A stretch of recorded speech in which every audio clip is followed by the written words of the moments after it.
Pistols and Pies starts right now. Here's Jeff Cameron.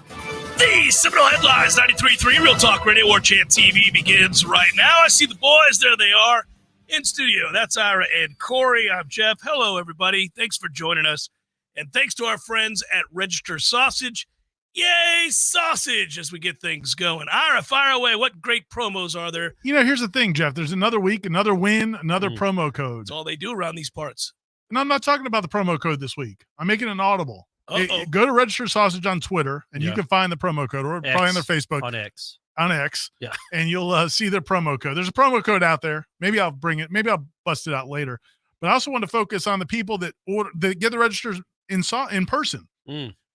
You know, a few weeks ago, I think it was about a month ago or so, I think they got into Costco in Tallahassee. Boom. And so it's doing big numbers, I think. And then if you have a Costco in your area, apparently they're very receptive to questions and protests. Thing that they are. I didn't know that. As headliners, Costco loves protests. Yeah. And like that, they're receptive to that. No, but if you ask the meat manager at Costco, they might get some registers in your store. And they also, we had a bunch go into Publix's in Jacksonville. Ooh. So again, the expansion continues. And if you're outside of the Southeast, go to registermeats.com and you can have Register Sausage delivered to you. A little andouille, maybe the jalapeno cheddar. The short links are delicious. There's just so many options. Do you think that there will be a sort of a sausage bonanza at the end of the year for us, just a private party only for as rich as we've made Ben? We should. You know, they actually better be like an Eyes Wide Shut party. Oh, wow. On game days now, they've got it at hotel. They've got it at Hotel Indigo over at the pregame show. They do. And then also they had it at the Battle's End tailgate. Ben, we've connected the Battle's End and Register Sausage. Ben's supplying the Battle's End tailgate now. It's everywhere. Register Sausage. Yeah, that's what you do. Everywhere you turn on football Saturdays, you got to make sure you can eat right. Oh, yeah. Different types of sausage are always good. So that's good. Yeah, they are over there at Hotel Indigo. That'll be good. We'll be back up there. Night game. Buddy, I'm pumped for this weekend.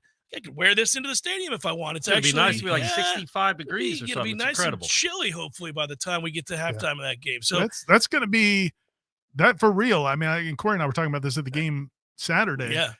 When I don't know if a Duke football team's ever experienced anything like what they're going to see on Saturday night. I mean, has Duke ever brought that kind of have they ever faced that kind of a crowd that where you'd get excited to see them? Yeah, because this team's going to take them seriously. The fans are going to take them seriously. And this fan base hasn't yet had a night game against a Power 5 opponent.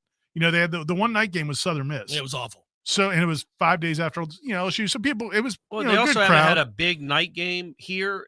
Probably, I would guess you'd say Clemson in 16. You could say Clemson last year, but you're on a 2-game losing streak. Right. So there wasn't the excitement. You were just, I hope we can stop this losing streak. To be 6-0, undefeated, number 4 in the country, and it's Duke. I get it, but it could have. But it's a relevant Duke. It's a very relevant, and it's a top 20 showdown. It could be like Notre Dame in 14. Like it's been a long time since they had a big ranked matchup.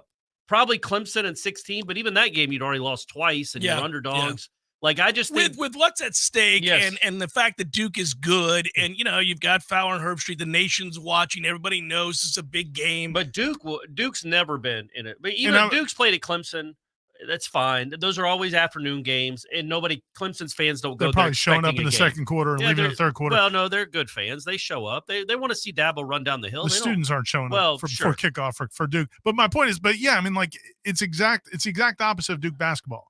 Like, so many years Duke basketball would come to the Tucker Center, and the media would ask, it'd be an unbelievable crowd, and the media would ask Coach K, what was this environment like? And K would be like, guys, this is what we get wherever we go. Yeah. This is what we – every week. Everywhere we play, this is what we get.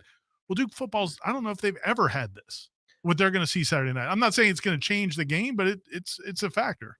It'll be tougher than UConn, which is their only road game this year. This will be fun. I did not realize they played 5 home games. They've had one road game. I don't know how I didn't know that. I actually went back and looked at a little bit of Duke on Sunday and then again yesterday morning. Their one road game you must be saving the 3-2-1 for later this week. That's what it is. That's what it is. Yeah. No, I'm pumped about the fact that that Duke is good and that Duke plays, smart. I want to see what Florida State does. They're going to have to earn what they get. Not that they won't earn a lot. They might just be able to overwhelm Duke athletically. But Duke's players will be in the right spot. They're very physical. They're smart. We all respect Coach Elko. He's done a really good job. They won 9 games a year ago. Yeah. Their only loss this year is that hard-fought game against Notre Dame, and they blew it. Yeah, they blew it. They probably should have won the game. Yeah. So, I mean, they're good. They're not great, but they're good enough. Yeah. Obviously, if you don't play well, so this is a good test. And I keep thinking in time we're going to see this offensive line for Florida State be what they're supposed to be, meaning healthy. First of all, until they can line up and have the same 5 guys that we thought could start or should start, I think that there'll be a little bit uneven in the way that they play. It's a little frustrating. I know at some point, Mike wants to get that group ready to roll. It would be a nice turn of events if they could get it going on Saturday. Look, I hate to interrupt the Duke talk already, or even going back a little bit to the Syracuse game, but I feel like we buried the lead. Did you go to the game Saturday? Of course, yeah. I don't know how we're not talking about the scoreboard. I don't understand how we didn't lead with that. Because, again, look, there aren't many podcasts that just get things done. Mm-hmm. This is clearly one of them. It just gets things done. Over the years, yeah. It's a collective effort. Obviously, I was the ringleader. Right. I spearheaded it. It's like when I got him to fix the paint. You were the whiny. Well, hey, come on, man. I wasn't whiny. I wasn't whiny. I take offense to that word. It was excessive. I was taking offense to that word. But what'd you think of it? It was great, right? Yeah, I don't think I noticed right away because I'm so used to just not paying attention to that. I had my camera ready to see the punting stat on the first play of the game to have the punt. And it's like, oh, Ira, look at that. And so I took a picture of that instead. I felt, Did you post it? Yeah, I did. I tweeted about it. I said, we did it or something like that. But it's nice that things get they don't just, they don't just dig in time for all kinds of renovations. They don't just dig in. So that was, and they had scores on the bottom line. Did you see that? That was stunning. I did see that. I was like, what is going on here? Things are happening. And you're welcome, everyone. Look, I'm not a hero. I put on my pants one leg at a time, just like Jeff does. Ira, you're 2 legs at a time. You're weird. But yeah, I mean, I'm just doing my job. I'm just trying to think of the fans because I am a fan at heart, Ira. And I like the fact you bring up opportunities to celebrate you. Because nobody else will. Nobody else will. So not on this show. No. In fairness to him, not on this show. Somebody has to. No, it's a big plus. It's a step in the right direction. It's good to know they're listening to the fans. Maybe not the whiny bee that Ira thinks I am, but to the fans. He leveled it right off the bat. I speak for the fans. I do speak for the fans. So we're excited about where this sits, and not only that, because look, we said it last weekend, and then it'll happen again this weekend. The picture gets clearer with every week that goes by, and so in the big beauty pageant that is college football and the soon-to-be rankings when they come out soon enough, everybody will want to know, where we sit in all of that, because I think this is going to be a bit of a cluster, but we are getting some answers. Washington, Oregon, that may be round 1, but that was a fun game to watch. But you get Penn State and Ohio State this weekend, right? Yeah. So there you go. All right. So could that be round 1, or are they in the same, like they couldn't play each other in the I think Iowa, unfortunately for the Big Ten, is going to make the Big Ten championship. So there's still game. Divisions, right? Yeah. And that would be a nightmare for whoever wins the other side, because you get nothing for beating Iowa in the Big Ten championship game. Like if you're in the beauty pageant and everybody's trying, look, if Florida State plays North Carolina in the ACC championship, and that's a 12-0 versus 11-1 or 12-0 perhaps. I mean, that's a huge bump for either one of those teams who wins it. I mean, it's not going to be that way in the Big Ten. So, screw them. I'm not going to feel sorry for them, but that's the way that looks. So better and better each week. USC's out of there now, done with them. Won't be talking about them any longer. We've got more and more of these teams will be falling by the wayside. I like that. Was it just last week? Lincoln Riley had his big press conference where he defended his defense and how great they are, and then they went out and played bad on both sides of the ball. I mean, awful. USC. Did you see their number? I feel like I looked at the wrong box score. I feel like Notre Dame only had like 280 yards of total offense. Yeah, I think so. And scored 41 points. And but what I think they had a bunch of turnovers. I guess. Yeah, well, they did. Caleb Williams kept. So he's not going to win the Heisman again. Nope. Neither one of the Colorado kids are winning the Heisman again. Nope. So right now it's Penix. Jordan, I'm telling you, He's hanging around. He's hanging around. He is hanging around. He's not the favorite. I think he's fourth. He's fourth right now. I think it'd be cool if he got to New York. It's interesting. And right now he's in position to get to New York, and he's going to have. There is a chance people will be watching that Florida game. Right. Well, it starts this weekend. He's got a high-profile game for the nation to watch right now. But if he does well, people might say, "Well, it's Duke." But people are still going to be watching the game. Yeah, well, he can't win it this weekend, but he could play his way out of it for some reason that he wasn't. He can keep himself in the conversation. Yeah. David Hale just tweeted some stats comparing Drake May and Jordan Travis, and Jordan's stats, man, they're pretty favorable against Drake May, and he's played better competition according to advanced metrics. So, yeah, man, it's I think he'll definitely be in there again, especially if he, they're getting more eyes on them as other teams kind of fall off. And Duke's a big one, man. This is a big game. You talked about who's going to be announcing it, but also they had game day just a couple weeks ago. I mean, they're on the radar at least. I respect Elko a lot, and I talked about it at the beginning of the year, and then a little bit more as after we saw Duke play. I was like, okay, so that 9-4 thing wasn't fluky. The one problem they have is we don't know about Riley Leonard. Obviously, This would be a more I think a stiff test, if you will, for Florida State if he were playing, because I actually think very highly of him as a quarterback. But my pushback there is if he was healthy. Like if you got a one-legged Riley Leonard, which it's not the same thing. Because if he can't, even if he plays in this game, he's not going to be like Notre Dame. He ran all over him. Like he's an athlete. Yeah, he is. If that's taken away and he's just got to beat you with his arm, I just feel like you can do.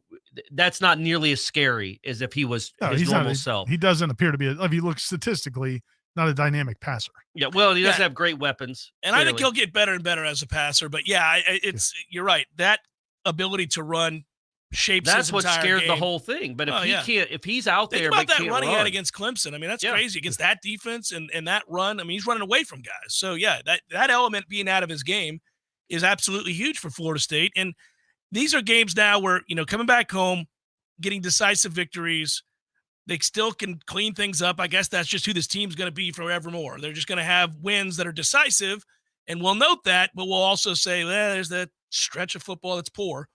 That's just seemingly who they are. Although I do think, again, they're going to get better and better with each one of these kinds of games where more guys get involved, more guys are part of the reason that they're winning. They're playing a lot of guys. Yeah, I agree. That is one interesting thing. Like you talked about the offensive line and how they've been playing 7 or 8 guys, depending on who's available, which ones play. But they're not just sticking with 5. And I think part of that is it really is by design. I think the idea is that all of these guys will be getting reps in these games again that you should be able to win, even if you're not, the best possible 5 you could have out there for every snap. But what it does give you is it gives you this great security blanket as you go later in the season. In case you lose a guy or two, it's not a big deal. These guys have played they played alongside every different combination they could play with. And the same thing on the defensive line. We talked about just how few snaps these guys are playing defensively on the defensive line, particularly Fabian Lovett and all these guys are playing less snaps. The only thing I wonder about with that group is, will they gradually ramp that up? Because I would think they'd have to. Because, you're not going to want to go from playing 30 snaps a game to 70 against a really good team in a playoff in game. a big game, right? Like an ACC championship game, or do you just keep rolling with that rotation? That might be. I would think if you go back and look at Clemson or you go back and look at BC in the second half, I think when they're in games like, oh no, we're in a real fight here. Those guys that you want out there are out there more. But I did think it was. I don't know that any other coaching staff in the country, in a situation like that where you're up 17-3 at half, you get the ball first and don't score, you punt. So your defensive line has had 30 minutes of rest, like legitimately a real 30 minutes of rest, and you still have your backup defensive line out there for the first series of the second half. I mean, that tells you they are forcing these backups to play because they want. I mean, it's a long season. It's 9 straight weeks of playing football potentially if you make the ACC championship game. It's been fun. I said yesterday, Ira and I were talking about it on the JCS. I mean, Malcolm Ray deserves a ton of credit, man. That kid is Stingray. He's a legitimate player now for you. He is a very productive player for you. He's just good. Yeah. He's just straight up good. He's not your prototypical 320-pound space eater, but he's quick, man. Like there was a play today where he beats the guard with a spin move or a swim move, and just man, he's quick. That quickness is a weapon. Did you hear the nickname I just gave him? Stingray. The Stingray. I don't know where you came up with that. Just the last name being Ray doesn't mean you can go Stingray. He's not like a stingray. He's quick. Bear of a man. How about this one? Manta Ray. So a bigger version of the Stingray. I like Iris better. Devil Ray. I think Stingray works because he's stinging the offense. He gets a stinger in the offense. That's Ray of Light.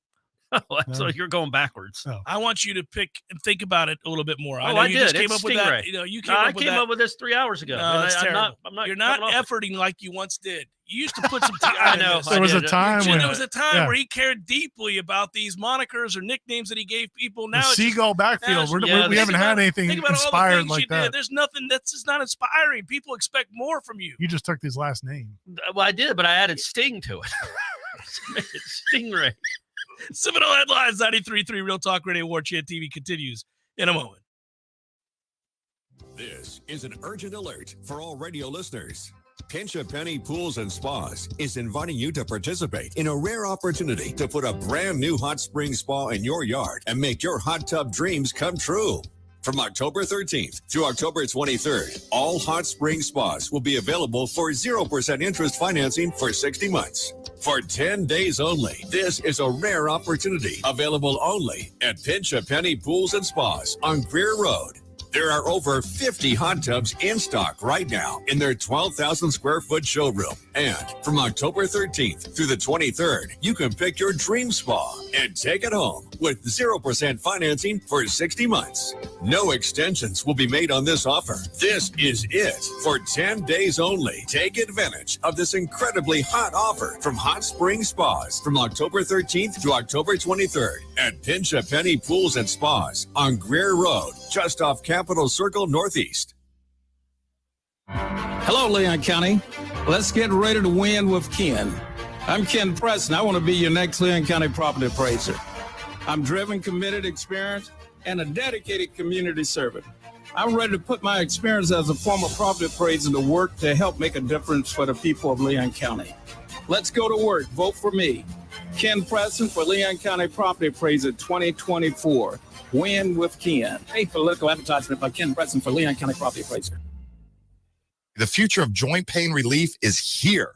It's QC Kinetics, advanced regenerative medicine. This is amazing stuff. Hey, everybody, it's Greg Tish. If you've been told more steroids or surgery are your only options, don't be so fast to jump on that train. Get a second opinion and learn more about how you can harness your body's own healing agents to attack that joint pain you're having every morning. QC Kinetics doesn't mask the pain. These treatments go to the very root of the problem, using concentrated healing properties placed directly in your joint to restore and repair that damaged tissue. Imagine waking up every morning this fall with no more pain in your knees, your hips, your shoulder, your back, with no drugs, no downtime, and no surgery. It's all about the motion in life. And QC Kinetics is giving people their lives back with this all-natural treatment. Give my friends a call today, 850-391-4280. That's 850-391-4280. 850-391-4280. QC Kinetics, the nation's leader in regenerative medicine. So everybody knows, Eddie, that you are a spectacular cook. Of course they know that. If they go into Bumpa's, the food is always good. I mean, everything on the menu. Everything at Gordo's is delicious. I always, of course, get the bungle chungla, as I call it. The bungle lechon, Jeff. Is that what is the pork? Bungle lechon, Jeff. Okay, the bungle chungla. It's delicious. All these things, all the items, everything you do, a master cook. But, sir, I would ask you, what is a skill that you possess that you're particularly proud of that nobody would know and that you could share with us here? Growing hair, Jeff. Growing hair. You're an asshole. Gordo's, bringing the flavor and flair of Cuban food to Tallahassee since 1996. Life is stressful. Dinner shouldn't be. That motto is why Register Sausage has been doing business in the Florida Panhandle and Lower Alabama for over 75 years. A proud sponsor of Seminole Headlines, Register Sausage always provides the best Southern smoked sausage to over 140 grocery stores and restaurants throughout the Southeast. Headliners have discovered the Register's difference. You can too. To find a store that carries Registers near you or to buy directly, head to registermeats.com. That's registermeats.com. Register Sausage. Yay, sausage! Seminole Headlines returns now. Head to YouTube and search for Warchant TV today to catch the show live or on demand. Now, here's Jeff Cameron, Ira Schofel, and Corey Clark. What do you think about Malcolm in the Middle? Somebody on the chat. I like it. Corey Corey thinks it's a little verbose. It's a little too. He's going to shoot down whatever anybody else says. Not true. It could have been anything else. No, And he would have been like, it's just clever. Too much, guys. It's good. It is clever. Malcolm in the Middle's good. It's still a play on his first name, and I had a play on his second name. I feel like we're still in the same ballpark. Yeah. Malcolm in the Middle is better than Stingray, except we got to keep it rolling. His name is Malcolm, and he plays in the middle of the that defensive makes line. sense. We got two things going there. He doesn't sting anybody. Yeah, he does. No He stings offenses with tackles in the backfield and deflected passes. Stinging going on. Hey, what would you do for Byron Turner, who's starting to play well? Oh, he's You already know got that that. one. He's had that one for a while. Oh, Byron Turner overdrive. oh, instead of Which is- Bachman. Yeah, I got it. Yeah, gotcha. That's I've had quality. that for That 2 one's years. really good. Yeah. That's better than Byron- you've done in a long time. Oh, it's 2 years old. That makes sense. Yeah, Back yeah, when I you came put up- in effort. But yeah, that's right back in the day. That's I've been way waiting for him Vintage to Corey. be something. Yeah. All right, that one I'll give you credit for. That's fantastic. Feels like that was stolen from Chris Berman in a way. No, it's not. That's very Berman-y. I mean, I think you might have. you remember Oda B. Accidentally, McDowell? yeah. My dad, that was my dad's favorite Berman nickname. Was his name was Oda B. McDowell, and Berman's was Oda B. Young Again McDowell. What was Lowenstein's? Tonight, that was Let It Be that Lowenstein. was- that Yeah, was pretty yeah, good. yeah. Anyway, we're All right, old. we're old. We remember Very Berman. old. Back Hell, when we Chris remember when Berman people was- bought Lowenstein. I mean, yeah. or Lowenbrow, whatever it was. Lowenbrow, right? Yeah. That said, all right. So practice today. You two were there. Yeah, man. Johnny Wilson was back out there, I which is a figured he positive would be. thing. Right. Yeah. I was just going to ask you for a health update, and Yeah, that's Mike, exactly right. and Norvell said yesterday that he practiced late last week some, so it's not a huge surprise, but it was good to see him out there. Jaheim Bell looked very good. Good to see. He Passing dusted it. a couple of guys for in 101. Yeah, it was again, man, like when he's 100%, like the burst is something. It was pretty cool listening to Mike Elko yesterday talk about, and this is 2 weeks in a row. Dino Babers obviously was glowing about Florida State last week. It's been all season. Everybody they play, these coaches talk up Florida State, like not just that they're the best team they're playing the season, but the best team they've played. Jeff Hafley said it was the best Florida State, best team he's faced since he's been at Boston College. Dino Babers said similar Northern things. Illinois is like, wait, what? And now this week, Mike Elko said that the Florida State's defensive front is the best one they've seen since they've been at Duke, which is a couple of years, but Clemson's had good defensive linemen. So, I mean, but he spoke also about Jaheim Bell. I mean, he just went down the lineup and he's just like, man, freak. I mean, it's a challenge. That's why the expectations are so high and why we sometimes are left wanting, because they have a lot of really good players. Right. They've got a lot of really good players. That defensive line is fair to, I think if I were any opposing coach, I'd bring that up first and foremost.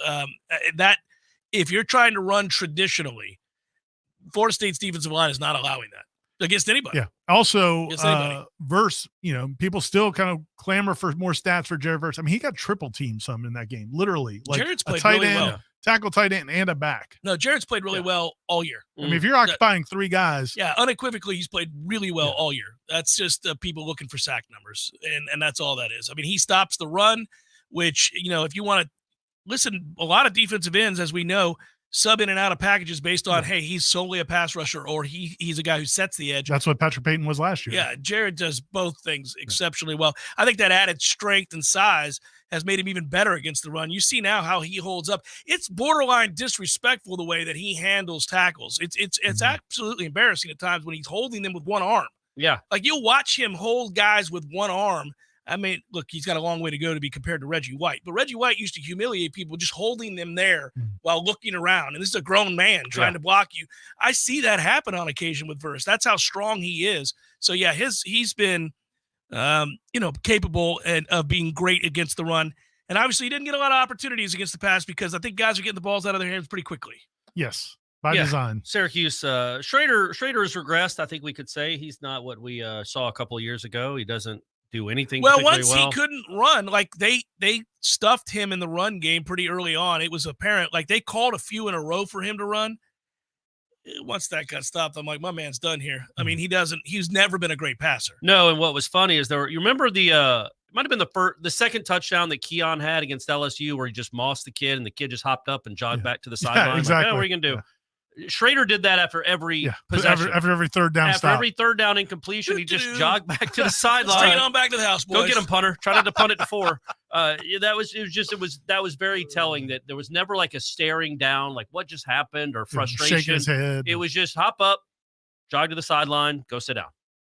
When you're outmatched and you know it, and your own head coach basically gave it away all week long. I mean, he clearly didn't think they were going to come in here and compete. That was interesting to listen to him. I mean, it's one thing to talk glowingly about your opponent. It's a whole nother. He sounded early in the week like he was devastated, like they had nothing for us. And then later in the week, all he could do is talk up Florida State, which may be good psychology because they still have a chance to go to a bowl. Guys, the chat may have outdone itself here. Uh-oh. Malcolm X-Ray. Ooh. It works both ways, guys. It does. It's pretty good. It works both ways. Well, it doesn't work in You've the never way done that before. It's not a compliment to be an X-ray. Well, it was a stingray for a defensive lineman. Yeah, it is, because you're stinging the offense. I don't know how many times I got to spell this out, guys. You're putting your stinger in the offense. A stingray is not stopping the run. How do stingrays kill? Do they kill, or do they just hurt? Usually they don't kill. Unfortunately, the crocodile hunter had a. But that was experience. A big. That wasn't just your normal stingray. And it went to his heart. Yeah. So he stung him in the heart? Yeah. He was hovering above it, taking a camera shot, and then it got him. Rapid fire, by the way. Do you know, have you ever seen one of those things when they attack like that? No, clearly. So I've seen Malcolm Ray, just like 99. I've seen 99 attack offenses. So they're jagged, they're serrated, and when that goes in you, and they can do it rapid fire, it's just like 5 or 6 times, and it's just ripping you to pieces. So it feels like a perfect nickname for a defensive lineman. That's a tough way to go. Yeah. He had time to know. Yeah. He had time to know. But he did. He died doing what he loved. Yeah, true. Getting killed by a stingray. You know, when I get older, right? I mean, what are you gonna do? No, so I don't know. We can keep working on it. Malcolm Ray has been an integral part of what they're doing defensively. He deserves. You know, I don't think Briggs has been he hasn't been very impactful here lately. But I think we know that's in there. We've seen it from him. So maybe he's getting healthier or getting over some stuff. Who knows? But Malcolm Ray being a legitimate player on this defensive line is a big deal, because you can't play Fabian and Fisk. Now you're 60 snaps. Now you're into your third team with guys who are making plays. Yeah, you're Fabian, Fisk, and Farmer are your 3 best. Mm-hmm. Well, your best might be the kid that's not playing, but Fabian, Fisk, and Farmer are the 3 best. Then you got Briggs and Ray. And you got Briggs and Ray, who can, they certainly hold their own. Well, they play more. I mean, they play a ton of snaps. Malcolm Ray doesn't play a lot. No, he played 19 snaps in that game. He doesn't play a lot, man. I think there was one time. I know there was one time because I was watching it. He played. I was like, oh, Fabian's out there. He played 2 plays, and then he looks over and Ray's running in for him on 3rd down, and he goes he throws his hands up like, I'm already coming out, and runs out. Well, that's a good sign, because I will say, I don't think it's a health thing. I think it's a saving his body thing. Well, I get it. But we got to start seeing him produce and play a lot more. I'm with Ira on this. You got to ramp that up. 19 snaps is ridiculous. I mean, at some point, play him now. I don't know if they made a deal before the season, like, hey, we need you to be really good against Miami and Florida and Clemson and whomever else. I mean, maybe. But at some point, we've got to see if he's truly one of your better players, he's got to play. Yeah, you're going to be playing some good teams here, and you start with Duke this week. Maybe it starts this week, because Duke's going to try to run all over you. That's what they do. They lead the ACC in rushing. Whether Leonard's playing or the other kids playing. I can't. I need to stop looking at the chat. What? Are you going with Briggsy Smalls? Guys, leave it to me. Leave it to the professionals. Leave it to the pros, gang. I need to stop. Could you do something with Peyton because of the batted balls? I don't know what old batted balls, Peyton. How's that? I actually like that one. Old batted balls. Old batted balls had it again. Man, old batted balls out here doing it. That would have been his nickname if he played in the 40s. Dude, that would have been so good. It's old batted balls. Early on, some guy named Rich would have been like, oh, batted balls. Batted balls, Peyton. That's just how he's referred to. That's OBB. a good one, Rich. Yeah. No. Old batted balls is now what it's going to be. The OBB. There is no there's no chance we go away from that. So old batted balls. Handful of balls is doing it again. Yeah. Look at him, man. What would I call him now? Let's not do that. Yeah. Director Matthew. Yeah, to get T-shirts available. That'd Old be good batted merch. balls, Peyton T-shirts available soon. I'd actually wear that shirt. We should all wear that shirt. That's a good I will one. say that, though, for years watching this program, watching this defense, I don't remember them ever jumping and batting balls down. Not like this. They're really good at it this year. They've done a really good job. Malcolm Ray will of bat the ball down a lot too. Malcolm Ray's but I batted think it does come back to they know what they have on the edge. There was a play Saturday where Peyton blocked it. Me. Peyton blocked one, and there was a guy behind him jumping 2 in the lane. Like either one of them they were going to both block him. it. And I think it comes to they know what they have on the edge. They have a first-round pick on one side and the ACC Rookie of the Year on the other. So they know these quarterbacks the balls are coming out quick. The ball's coming out quick, yeah. As a defensive tackle, you're probably not getting a sack, but you can push the guy back and then wait for the throw and jump. And they've just done a really good job of it this year. There have been a lot of quarterbacks walking off the field on 3rd down disgusted by the fact that they thought they had a guy batted over and over again. It happened twice on Saturday. It started in the LSU game. Yep. I don't remember. Maybe Peyton did. I can't remember who did it in the LSU game. By the way. It was definitely old batted balls. The old batted balls did it? Yeah. So Jaden Daniels has probably been the best quarterback in the country this year. Yeah. Honestly. I mean, he's been incredible. Except he got outplayed in that first game. And I wonder if people will remember that later in the year. I was thinking we should get Adam Fuller to sit down and do like a watch along with us on like how they defended them. Because man, he's putting up. He didn't score any. They didn't score numbers. anything in the second half until the third string defense was in. They went scoreless for 29 minutes. Right. It's pretty remarkable what that defense did against that guy, because he's incredible against everyone. The other thing about the defense is, and I wrote about it in the 3-2-1, but like the Virginia Tech game, the way they came out in that first quarter, I mean, that was the best first quarter from a Florida State football team since probably that NC State game or whatever, like when they were up 35-0. Oh, yeah. In 2013. Like that first quarter was ridiculous. That was the greatest first quarter ever played by any football team. Oh, that was unbelievable. 35-0 in a quarter. And they were cowering. It was weird. You saw kids cowering. Coming off the game they had just played against Clemson. To like that. That was something. But 22-0, 190-something yards to 9. Yeah. Just completely dominated them.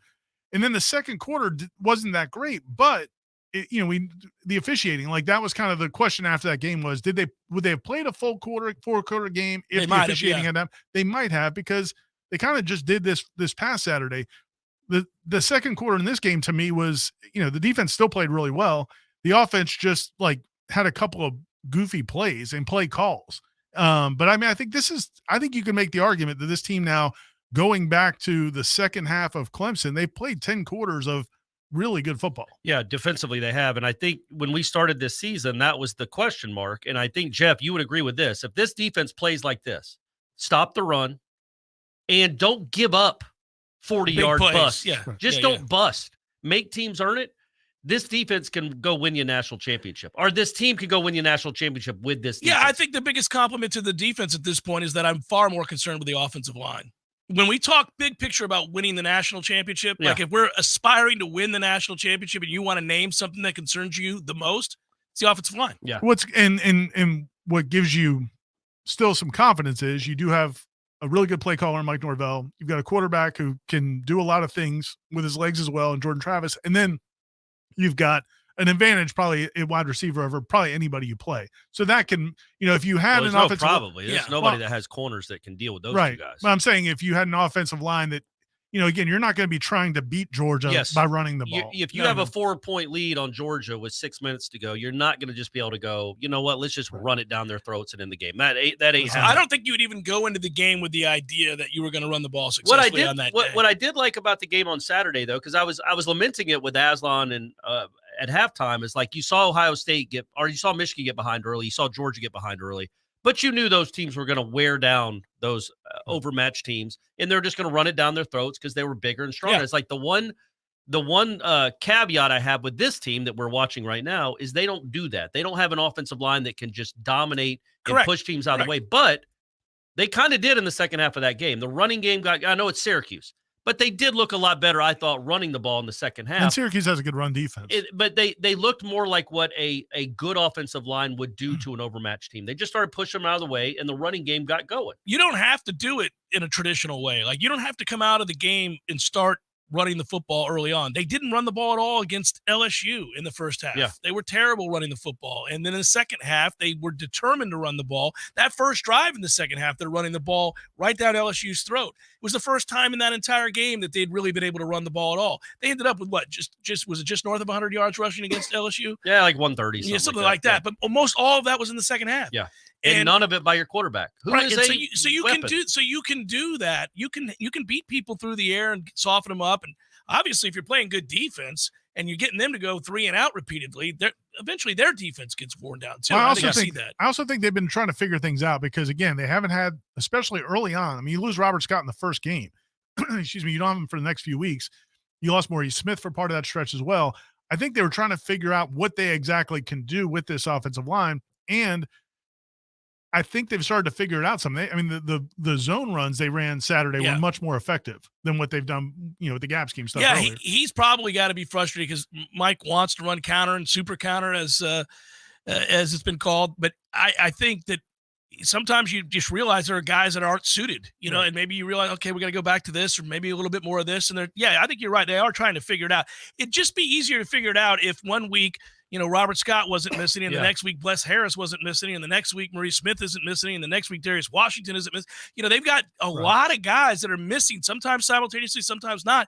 It's just been this staggered, sort of uneven But how offensive cool line. is it? But how cool is it though that last Saturday Bless Harris was available? So your starting right tackle was available, or starting possibly left tackle you needed was him. available. In every other year since 2013, he would have had to play. Yeah. And he would never get healthy. Yeah. That's cool. Oh, That they've been able to do that with those guys. 2 years in a row, they are a far cry better than they've been in a long, long time, to where they could withstand injuries, guys gone for the season, and right off the bat, they found a way. I mean, Turntine last year was a revelation. We didn't think he was going to be able to play that way, but that's what they have been able to do. They've raised the floor, there's no doubt, to the point where we start talking about what they're capable of from a championship or playoff perspective. I just still think they're not all the way there, like the most elite offensive lines you see out there. They're a rung below for sure. Yeah, but I think that their wide receivers and tight end You combo. have that advantage. That's an advantage that evens the playing field, where you have a fighting chance. Like, again, and you also, I watched the Auburn-Georgia game. Auburn couldn't do diddly poo except run the quarterback. They ran all over Georgia with that mobile quarterback. Now, we're projecting, but in a big game, if Jordan Travis is healthy, in a playoff game, you would think he'd be healthy. That's something you can't prepare for. He can run. No, and they have to call it that way. Yeah, well, that's when a that wild game card, comes though. around. That's Like, a he's wild got to card be you have. healthy enough to where you're going to have to run him a lot. Yeah, against because Georgia. that could be your running game. Yeah, would have to. It's a good running game to have. He's really hard to tackle. Seminole Headlines, 93.3 Real Talk Radio. Warchant TV continues in a moment. Your local news now. For the first time ever, the Tallahassee Veterans Day Parade will include a military flyover. The parade will begin with Rolling Thunder at 10:45 and parade participants moving at 11 on Friday, November 10th. The flyover will happen shortly afterward. Combat veterans should be warned that the parade will include a rifle salute. This year's parade will take place the day before the actual Veterans Day holiday by request of the Tallahassee Police Department in the city of Tallahassee. 3 individuals were left with injuries early Sunday after a shooting took place. An argument had taken place shortly before the shooting occurred. Around 1 a.m. Sunday, officers responded to apartments located at 1303 Ocala Road due to a shooting. A woman was located suffering from what were serious but non-life-threatening injuries. And moments later, a man and another woman arrived at a local hospital with non-life-threatening injuries. The situation does not appear to be a random act of violence. No arrests have been made, and the investigation is active and ongoing. This is Rachel Lene with your Real Talk 93.3 Local News Update, brought to you by Macklemore Systems, Tallahassee's go-to Mac store. Check them out online at MaclemoreSystems.com. This is meteorologist Paul Trombley with your Real Talk 93.3 weather update. Bright sunshine expected this afternoon with a high of 69. Winds out of the north, 5 to 10 miles per hour. Clear skies and quiet again tonight. Lows level off around 49. Daytime highs approaching 74 tomorrow. Sunny skies and calm. Upper 70s Thursday and Friday with a chance for scattered thunderstorms Friday. This report is brought to you by The Lawn Johns. For all your landscaping and lawn care needs, visit thelawnjohns.com. Right now, 65. Did you know metal roofs' survivability far exceeds that of traditional shingle roofs? It's time to consider a metal roof from Metal Roofing Sales of Tallahassee. We provide the best quality, least expensive material and accessories in the area, as well as material pickup and delivery. Our painted panels qualify for the City of Tallahassee's low-interest Energy Star loan program also. And don't forget about our veteran and law enforcement discount. Give Metal Roofing Sales a call today at 536-9123, 536-9123. Let's be honest, we all have way too much stuff. Maybe your storage closet is full, your garage is full, or the guest bedroom is a mess. Call Southeast Portable Buildings, 580-6400, or visit them online at southeastportablebuildings.com. Your next chance to splash into some cash with Swain Pools and Spas to win $1,000 is coming up at 2 p.m. Listen out for the keyword, and all you got to do is text the keyword for a chance to win $1,000. Life is stressful. Dinner shouldn't be. That motto is why Register Sausage has been doing business in the Florida Panhandle and Lower Alabama for over 75 years. A proud sponsor of Seminole Headlines, Register Sausage always provides the best Southern smoked sausage to over 140 grocery stores and restaurants throughout the Southeast. Headliners have discovered the Register's difference. You can too. To find a store that carries Registers near you or to buy directly, head to registermeats.com. That's registermeats.com. Register Sausage. Yay, sausage! Seminole Headlines returns now. Head to YouTube and search for Warchant TV today to catch the show live or on demand. Now, here's Jeff Cameron, Ira Schofel, and Corey Clark. Seminole Headlines, 93.3 Real Talk Radio. Warchant TV continues, and we'll have your questions in hour number 2. Favorite part of, I would say, the offensive line, to continue that discussion. has been Darius Washington, and we got to see how healthy he is in the weeks to come. Obviously, Mike talked about him going out. That's a guy that we've had a lot of pleasant surprises this year. That's a guy that you knew could play center, could play guard, you could put him at tackle. But when you go back and watch, he's played well at any position on the offensive line they've put him in. It's crazy. He hasn't just been a filler. He's been, I guess today, since sort of the midway point of the season, I guess I'm just calling out guys that have surprised me.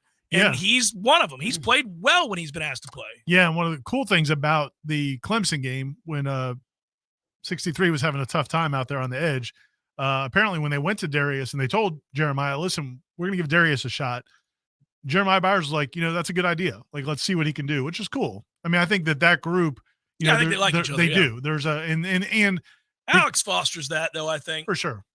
He moves those guys in and out. They're always cross-training positions and all that. But Darius, I'll tell you what, man, he went out there and handled that guy. Like this, he did a good job. Certainly better than 63 was. For sure. Yeah.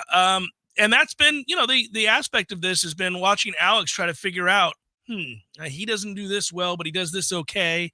I can move this guy here and maybe move this guy here. He's forever juggling.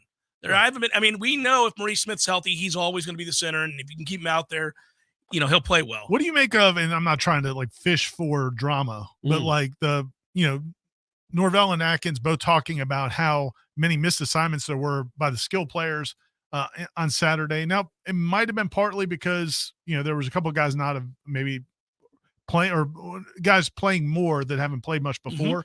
But that was a little weird. I mean, I can't remember a time since maybe the last 2 or 3 years where Norvell has talked about middle of a season having a lot of missed assignments, miscommunications out on the edges. And I think that may have been part of why Jordan was so kind of frustrated.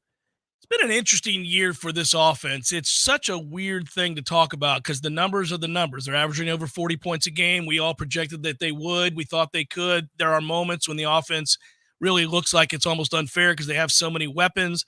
And then they're wildly inconsistent too. And sometimes Jordan has a bad day, and then other days the receivers seem off. And, we've seen games where they drop passes or they run the wrong route, and Jordan seems frustrated. I don't know really what to make of that other than I think some of the games this year, Jordan's been guilty of being a little inaccurate down the field. There have been times where I think it's easy to fall back on a crutch. When you've got a Superman like Keon Coleman or a Superman like Johnny Wilson with a size mismatch, when in doubt, as opposed to a scheme deep shot, Jordan will just take a deep shot because the play's breaking down, screw it, I'm going to throw it up. And you can see why one would do that, right? Like, well, I like my guy. I'm going to do it. But it looks disjointed. It doesn't always look like it's within the flow of the offense. Other times, you see him this past Saturday, that was the second time this year he's been animated, but that's the most he's been animated. Jordan complaining outwardly like that is kind of rare. Well, I think that's, if you want to know what to make of it, I think that's what they're making of it is that this is why our quarterback was so upset. Right. That's why they know that. But everybody can see that. It was plainly obvious. It's not great optics. No. And so they're letting people know, look, I think this is why they're doing it anyway. They're letting people know that's the most missed assignments we've had all season. And so clearly our quarterback, who was not all that happy after the Virginia Tech game, he mentioned wrong routes and that here we are the next week and they have more wrong routes. He was clearly not happy with what was happening on the edge. So he's going to throw it to 4 a lot more. He knows what he's doing, and he gets open, and he's awesome. Right. And, I know Portier wore it coming off the field after a third down. So, and look, the quarterback looks bad. If the person he's supposed to throwing to isn't there, now all of a sudden he's got to duck and run for his life and scramble for 2 yards because the receiver that was supposed to run the route ran the wrong one. And I think that's what they were trying to do. I'm sorry, Ira, go ahead. Well, I was just going to say, but the reason I think it stands out with Jordan is because we haven't really seen that from a lot from him in the past. But, man, we see NFL guys do. I mean, Tom Brady, when you would watch him with the Bucs, I didn't watch him a lot with the Patriots, but I did watch him a lot with the Bucs. Yeah, he's demanding. And if a tight end runs the wrong route or drops a pass, Patriots for 2 decades. You didn't watch him. What a weird what was thing the to say. What was the point of watching? Well, I mean, when he was with the Bucs, that was interesting. I just figured you'd watch an AFC championship. I mean, I game. saw them play. I saw him play a Super Bowl once where they were down 28-3. He was very demonstrative. Yeah, he was demonstrative on the sideline. I knew you were inviting this, by the way. But it's that is it's in those players knew that he would fire them. If they messed up, there's a chance they may not play. Yeah, for he a was while. the OC essentially. Yeah. He's get him off the field. So I think Jordan is kind of at that point now where he knows this offense so well. He knows if you screwed up, there's not a debate. I don't have to come back to the sideline and ask, hey, did this happen or did this happen? Yeah. No, dude, you need to step up. You need to do what you're supposed to do. Again, we'll see how it plays out. But I think that's kind of, but I guess it concerns me a little bit that it's 6 games in, you're having some, But some also, issues he's like the right guy to do it. Like, they know it comes from a good place. He's earned their respect, and he's earned, like Tom Brady with the Bucks. But like Tom Brady had with those players, like, you earn the right to criticize because they know he knows what he's doing. And they know they're probably in the wrong if they ran the wrong route, or if Ja'Kai, I guess, didn't run through his break like he was didn't run through the route like he was supposed to. He has the right to criticize you. Fix it up, man. Right.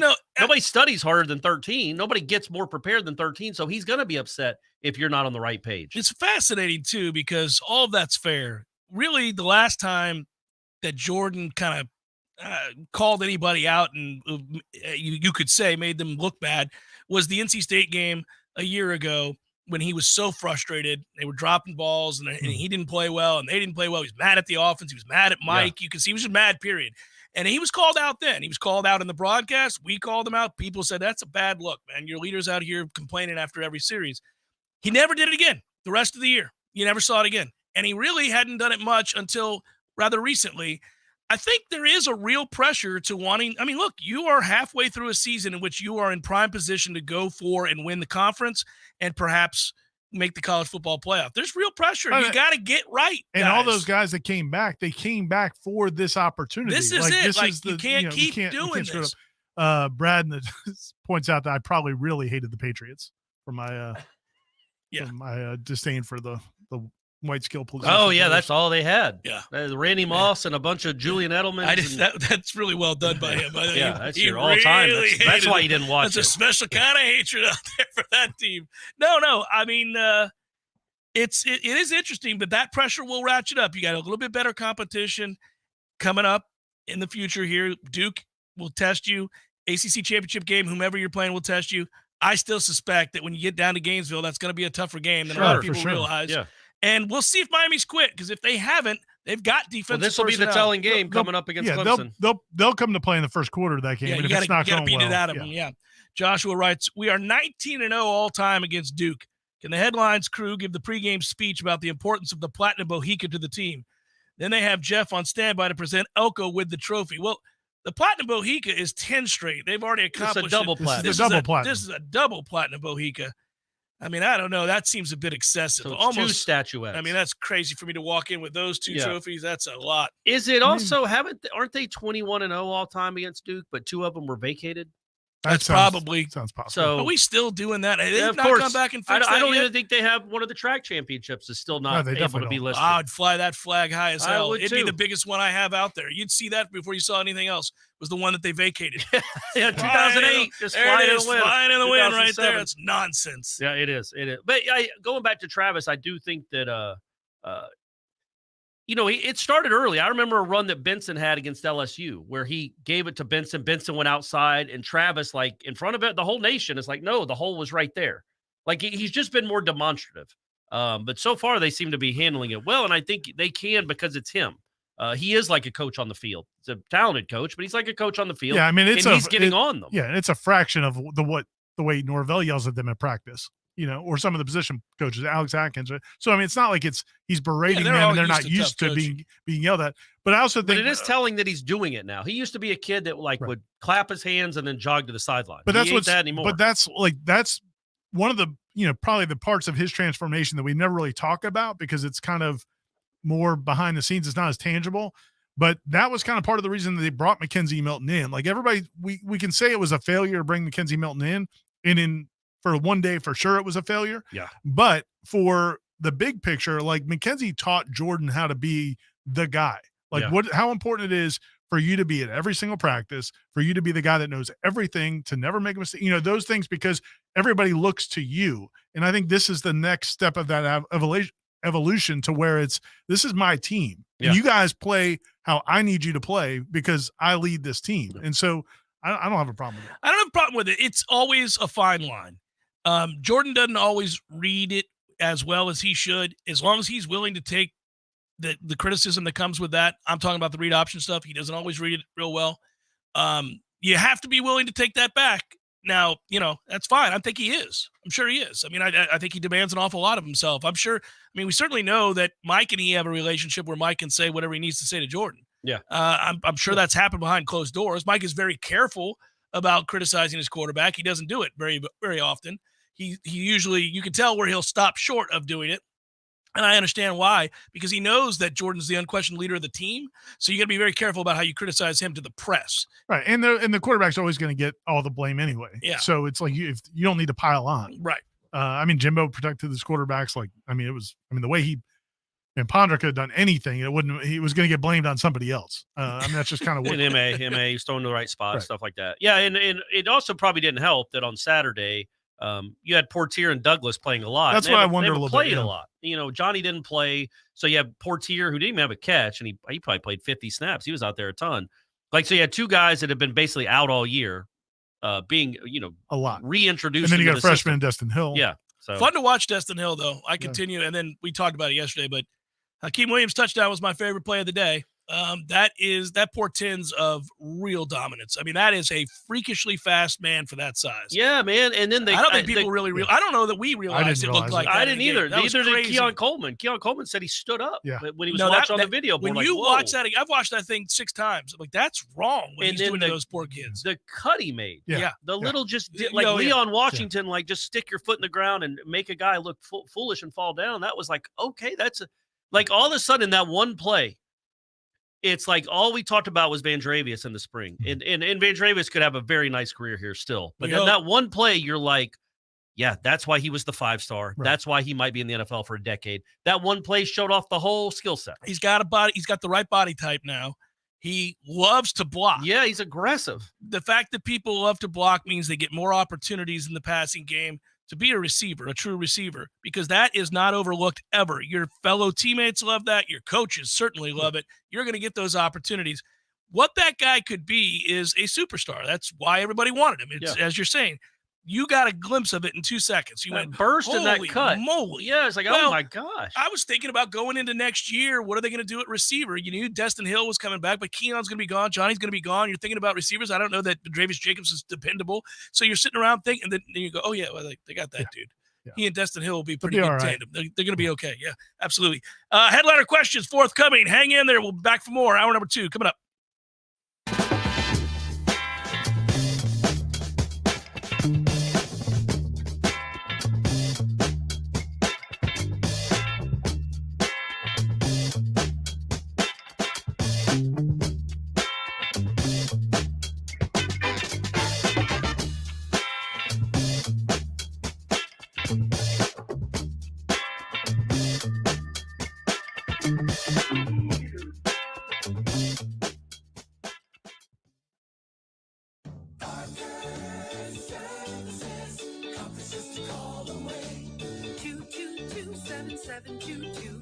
AC and electric is what we do. Service, repairs, and installation too. 222-7722. Parker Services. Comfort just a call away. Invest in a Peak Performance membership and you'll buy peace of mind in knowing that you're extending the life of your system and probably saving money on your power bill too. The program includes comprehensive tune-ups that keep your system running at its maximum efficiency. And Peak Performance members get many benefits, including priority service. Members jump to the front of the line when their comfort system fails. And a 15% discount on all parts. The Peak Performance membership pays for itself over and over again. Call today and have peace of mind. And now offering electrical services too. Parker Services. Comfort just a call away. Florida license number CMC 050334. Many orthodontists in Tallahassee can straighten a smile, but at Birch Orthodontics, they're dedicated to providing the finest care possible. The experienced and friendly staff is trained in all of the latest techniques. So whether you need standard treatment like braces or Invisalign, or you have a more complicated case requiring extra attention, Birch Orthodontics is here for you. Set up your free consultation today by visiting birchorthodontics.com, BURCH orthodontics.com, or call 850-877-1692. At Birch Orthodontics, they create beautiful smiles that last a lifetime. A cup of Joe, Java, brew, go-go beans, brain water, liquid lightning, wakey juice, whatever you call your cup of coffee, you're missing out if it's not Grassroots Coffee. At grassrootscoffee.com, you'll find an easy way to order the best roasted coffee beans available. It's very simple. Choose the blend you want and how you want it ground, and the bag you receive will have the date your beans were roasted and packaged on it, all written by hand and signed by the roastmaster himself. You'll know that's as fresh as it gets. You can get Grassroots outside of your house also at some of your favorite restaurants in town. Next time you're out to eat, try asking for Grassroots Coffee by name, because there's a good chance they will have it for you. And if you own a business, Grassroots Coffee has options to stock your break rooms with all the productivity powder your team needs. Plus, like some other options that you'll find at work, Grassroots Coffee actually is a part of our community. Get to grassrootscoffee.com today and get yourself a treat. Some locally owned, locally roasted, and locally loved Grassroots Coffee. There's fun to be had every night at the Corner Pocket. Take home prizes on Trivia Tuesdays and Beer Bingo Thursdays. And kickstart your weekend with Martini Fridays. Plus, happy hour runs every weekday and game day specials every time the Noles take the field. Watch all the best games at the Corner Pocket's Vegas Wall, featuring 560 inches of flat screen TV heaven. Oh, really? The best food, the best drinks, and the best place to watch all the games. Tallahassee loves the Corner Pocket. Don't go anywhere. Your chance to win $1,000 is coming up next on Real Talk 93.3 WVFT, Gretna, Tallahassee. The latest betting odds and line movements from Vegas. This is your action update. Now here are your latest lines from our guys in the desert. The NHL tonight, the Tampa Bay Lightning minus 108 at Buffalo minus 112. Both teams in the midst of a 2-game losing streak. The total 7 under at KeyBank Center. Florida State Seminoles, a 2-touchdown favorite at home at Duke on Saturday at Doak Campbell Stadium. The total 49. Oklahoma laying 20 at home with UCF, 65 the total in Norman, Oklahoma. Trevor Lawrence day today with a knee injury. The Jacksonville Jaguars Thursday night, a 3-point underdog at New Orleans. The total 39 at Caesars Superdome. Baseball today, NLCS. Phillies $1.53 favorite against the D-back. Get your free VSiN subscription right now at VSIN.com. For more sports betting news and information, go to VSIN.com. Mike Son at Real Talk 93.3. Yo, J Balvin here. Verizon just hooked me up with a new iPhone 15 Pro with titanium. How can you get one? By switching to my plan at the Verizon store, get the amazing new iPhone 15 Pro on them. When you trade in any iPhone, any model, any condition, guaranteed. Now listen to my new song, Dientes, on your way to get the new iPhone 15 Pro. Don't miss out. Switch to my plan from Verizon today. It's your Verizon. $999.99, 128 gigabyte only. Device payment purchase or full retail purchase with new smartphone line and unlimited ultimate plan required. Less $1,000 trade-in or promo credit applied over 36 months. Promo credit ends if eligibility requirements are no longer met. 0% APR. You know that Big Bargain detergent jug is 80% water, right? 80% water? I thought I was getting a better deal because it's so big. If you want a better clean, Tide Pods are only 12% water. The rest is pure concentrated cleaning ingredients. Oh, pass me the intercom thingy. Attention shoppers, if you want a real deal, try Tide Pods. Don't pay for water, pay for clean. If it's got to be clean, it's got to be Tide Pods. Water content based on the leading bargain liquid detergent. This is an urgent alert for all radio listeners. Pinch a Penny Pools and Spas is inviting you to participate in a rare opportunity to put a brand new hot spring spa in your yard and make your hot tub dreams come true. From October 13th through October 23rd, all hot spring spas will be available for 0% interest financing for 60 months. For 10 days only, this is a rare opportunity available only at Pinch a Penny Pools and Spas on Greer Road. There are over 50 hot tubs in stock right now in their 12,000 square foot showroom. And from October 13th through the 23rd, you can pick your dream spa and take it home with 0% financing for 60 months. No extensions will be made on this offer. This is it for 10 days only. Take advantage of this incredibly hot offer from Hot Spring Spas from October 13th to October 23rd at Pinch a Penny Pools and Spas on Greer Road, just off Capitol Circle Northeast. It's time to splash into cash with Swain Pools and Spas. Here's your next keyword. Toy. T-O-Y. Toy. TOY, toy. Text that keyword now to 508-777-1000. That's 508-777-1000 for your chance to win $1,000. Sponsored by Swain Pools and Spas.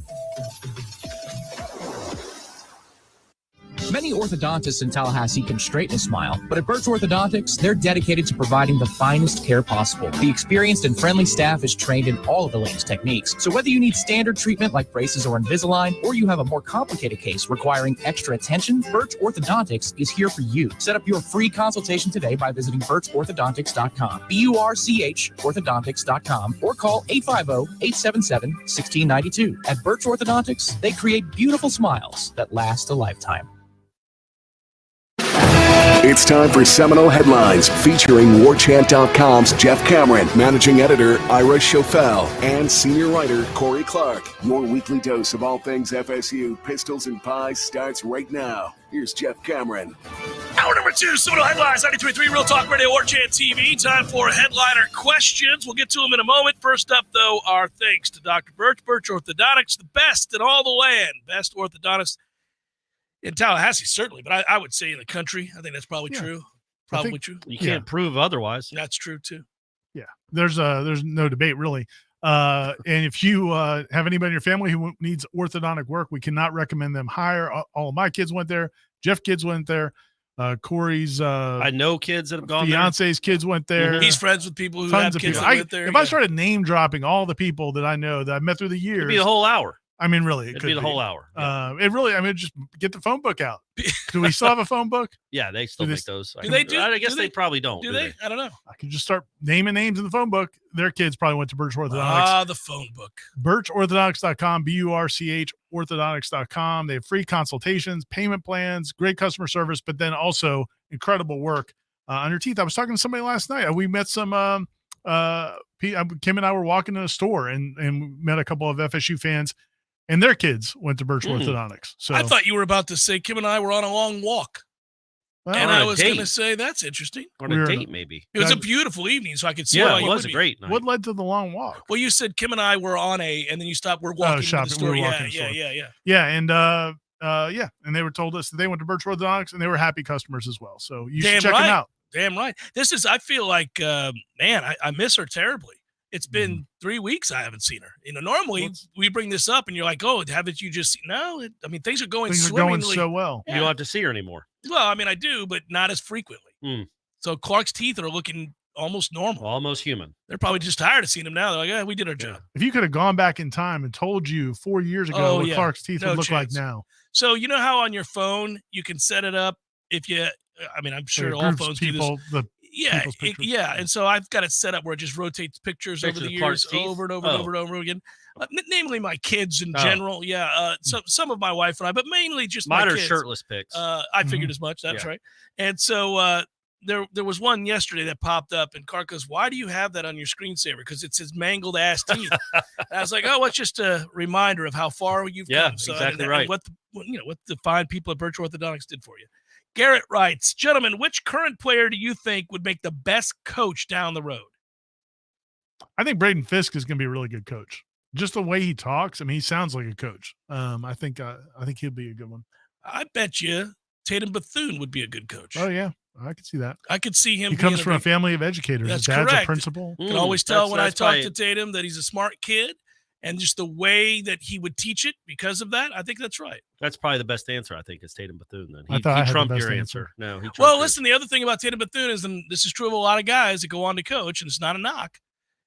He's played a ton of college football for a reason. If he were a surefire pick, he'd have been gone by now. But he obviously loves football. But he loves the game, and he knows a lot about it, and he gets by with being both a physically gifted player, but also he has to be smart. So, yeah, I think that's a good answer. Preston Daniel. Corey, you didn't have an answer? I don't have one, no. Trying to think of one. I can't. Old Stingray might be a pretty good coach. Oh, good Lord. Josh writes, I'd like to thank Ira for opening my eyes to vitamin energy. It truly is a game changer. Oh, yeah. I think all this time I've been getting through my daily tasks just by using cocaine. Well done, that's Josh. true. That's from the Warchant rap. Yeah, exactly right. There's other alternatives to coke and heroin, gang. That was really well Vitamin done. energy. Yeah. If you if you don't know what he's talking about, watch the Warchant rap from Saturday night till the end. Burke writes, Mike Norvell is 22-1 at FSU when we score over 30 points. Keep the 30-point plus streak going against Duke? Is that a question? That is a question. I think they are. I do too, but it's not going to be easy. That team has a lot of fight in them. Yep. Even if their offense isn't moving the ball, that defense is a proud defense, and they're not easy to score on, clearly. I mean, what's the most points they've given up in a game? Was it the Notre Dame game? 21. Yeah, I mean, And they that was don't on give the last up play points, of the game. man. Yeah, every other game is 14 or less. They play good defense, but this is the best offense they will have faced, Correct. and it's not close. Yeah. Toby writes, my friends, if we don't turn the ball over, the FSU offense is as at least efficient as it has been. Is there any way for Duke to get to 17 points? Because I don't see it. It's according to. Are we just getting gambling prop questions now? Yeah, I think. Or is that a race 2 question? It's a good question, though. If they don't like somehow dominate special teams, or if you don't turn the ball over and give them points, it just seems like it's going to be hard for them to get around 20. Although they do seem to be a team, NC State can tell you that they create those opportunities by forcing a lot of turnovers. I mean, they force a lot of turnovers. They do, and they did it to get Clemson. I mean, the only way Clemson loses that game is the insane number of turnovers inside the. Yeah, and if you look at the yardage against NC State, they didn't do much of anything. They threw the ball one time in the second half, but just NC State just collapsed and gave them the game. But and that's what good defenses do. Yeah. And that's smother you. Social Pariah writes, or Social Piranha. I see what you did there. Will Benson reach 1,000 yards this year? Could Keon? When Benson's probably like 460, something like that right now. It's possible. I mean, He had 275 in the last 2 weeks. but he only had like 180 before that. Yeah. 190 before that. No, I think Keon will. What was the Keon one? Same thing, 1,000. 1,000 also. I think Keon will. I don't think Benson will. I think they're going to get the other guys involved. That was nice, by the way, seeing the other guys get involved. I like the committee. We got a lot of good running backs, a ton of good running backs. Well, today I asked him because Zion Holmes looked good in his limited action looked the very other good. night, and then he looked good today at practice. And I asked Norvell today about him after practice. He said, "Yeah, he's really coming along." He goes, "But we also got Rodney Hill back this week because he wasn't available Saturday." So he's like, "Yeah, that's code for because I won't be back out there." Yes, we got Rodney back." Yeah. Troy writes, "Can we not use the power eye for 4th and 1 inside the 5? Since Corey got the in-game stats fixed, can we get the Chiefs more playing time?" That's your next. Yeah, make thing. that happen. That could be in your next calling. Getting the Chiefs more involved. How about we get started on the football-only facility? Can you get that started? You're like so doubtful about the football only facility. They're not going to build it during the season, Jeff. Yeah, it's going to be. They practice. There was no cause. There was no cause to be out there with the shovels when they did it. It just makes me roll my eyes. Well, that was silly, but they've built was that other really side to it. They've already started. They already built the other side to it. They're already doing construction out They there. did the pipes for the water. They I did know. the pipes for the fire But hydrant. Whatever it was. they moved all that electricity stuff to the other side. We'll just we'll see how it It's fine. I would pull all that money into the offensive line next year. I would pull all that money into players as well. Well, you guys are going to be but that's what looking at a beautiful new building in I know, 18 months. I know. Well, that'll 6 be years fun. from now when they build it. 18 months. I'm not going to do the marching Chiefs thing. I can't keep being that guy. I get stuff accomplished, man, but I can't. I'm not just jumping from cause to cause because then it makes it look less authentic. So you're not like Spider-Man who when somebody needs you, you're going to be there. You choose which I have to cause. choose, and I have to choose sparingly. I can't just be the guy. Corey's that's always, older. He doesn't have the energy he once did. Right. He No. can't be going around cause du jour. It's got to be But I feel organic. like they did address it from the Southern Miss game. The incessant music has been limited, has been cut down, right? It's not between every snap. It's pretty close. Like it was Southern Miss. Still I pretty- don't still- think is still it? pretty All right. close. I'm not out there, so I can't. I guess I think can't that's speak just on it. the modern viewing experience at these Well, games. it's ridiculous. You don't need it. You don't need 6 seconds of 9-inch nails. You just don't. Yeah. Bush League Better writes, "This was a frustrating W even at 41-3. It seems like they're overly loyal to the big names. Keon and Bell combined for 13 catches. Rest of the wide receivers got 12 combined. Vincent got twice the carries Toafili did, but got outgained by 19 yards. Is this still just glorified practice?"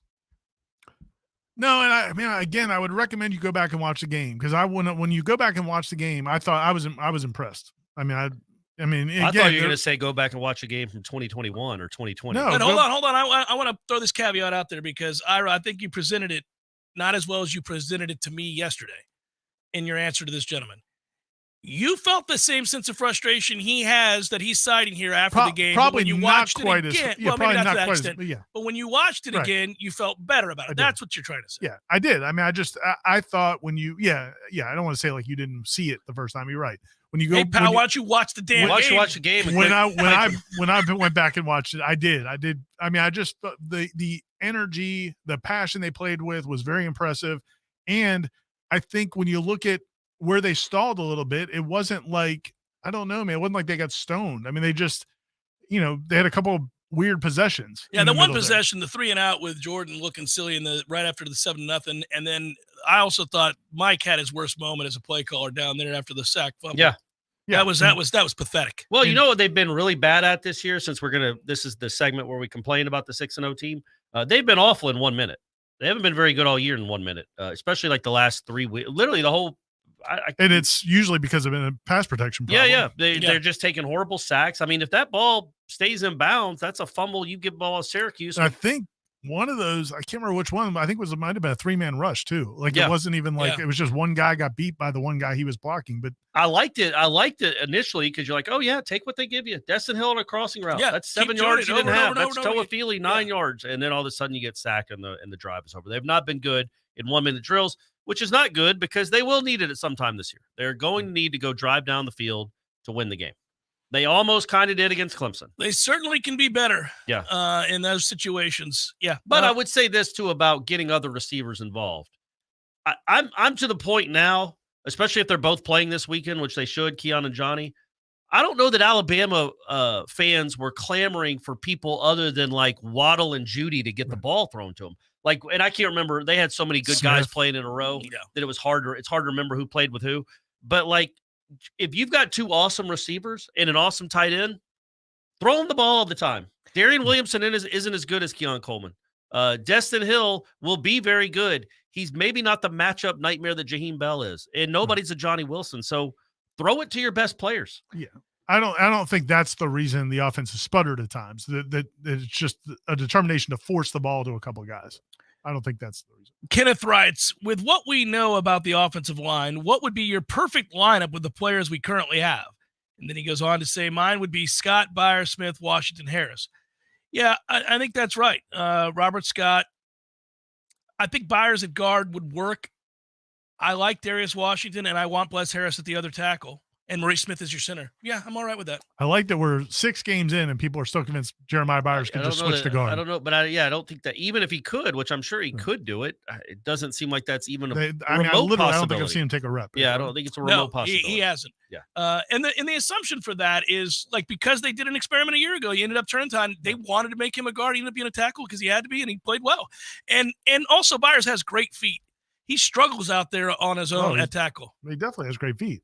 But I'm just saying, I don't know. I mean, it's just, and I'm not criticizing him. It's just a lot of people say that. And it's like, they've never done it. There's probably a reason they never do it. Yeah, the fact that they haven't done it, there's probably a couple reasons that I can think of that they haven't done it. But at this point, since they haven't done it, to your point, they probably aren't going to do it. Yeah. They're probably not. I would have thought after the bye week, if that's an avenue they wanted to explore, they would have done it then. Old Sweet Feet could probably play some guard, though. I know. Old Sweet Feet Byers. Mark writes, and we thank him as always. Has Duke ever played in an environment that they'll face this Saturday? Like ever? They're used to wine, cheese, orchestra music. I think they will fold like a cheap lawn chair on Saturday night. Your thoughts? I think. Listen, I think it's a fair point for sure. If they fold, it won't be because they're overwhelmed. But I don't think they have ever faced it. To answer his question, I don't think they've ever faced an environment like they're going to see against a team like they're going to see. Yeah, just because they haven't been in a position to play big games. Well, in teams that are this good, like Florida State is, don't take Duke seriously. And their fan base doesn't take Duke seriously. Well, this fan base and this team is taking Duke seriously. It's a primetime game. It may be the marquee game of the home schedule, depending on what Miami ends up being. So they've never walked into an environment where like people will actually boo them when they run onto the field. Duke never gets booed running onto the field. What I would say, the reason, to counter, I guess what you're saying though, Mark, is Duke's strength is defense. Well, the crowd's not going to be super loud when their defense is on the field. So you're not going to be able to affect them because they're going to want to be quiet because FSU's offense is on the field. And when Duke's offense is on the field, yeah, they'll be loud. They probably won't move the ball, but they may not have moved the ball a whole lot. You say that, Ira. The students could start a wave. They've been known to do it. Just saying. They have been known to do it. I'm going to go back to my old days of being on radio and shaming the student section. I got away from it because they got better. Show up now. They show up. They got better. They did a lot of great things. But yeah, this the Virginia is Tech asinine. moment wasn't. I think they're going to show up. They'll be. Well, hopefully they'll stay after halftime because it'll be late on a Saturday night. But I think they'll be a very important piece of that game. The one thing this is a compliment to Duke and why I don't. The other reason I don't think they'll fold, defense travels. I agree with you there. And then secondly, most teams take on the persona of their head coach. Elko's a tough guy. That's a tough team. That's how they hang their hat on being tough, being physical. That translates. I mean, they probably weren't going to move the ball excessively especially with a backup quarterback or an injured starter, to your point. So I don't think it's the crowd that'll see them fold, although it'll be fun to watch. This is I think you're right, Corey, other than Miami, just because it is Miami. Yeah. Even if Miami is like calling it a day, there'll be blood in the water at that point. Sure. The crowd will be loud too. So that, who knows? That's tough. Hey guys, first off, Coach Speak is hilarious. Thank you, Tony. Thanks, Appreciate Tony. that. Yeah. Thanks, T-Bone.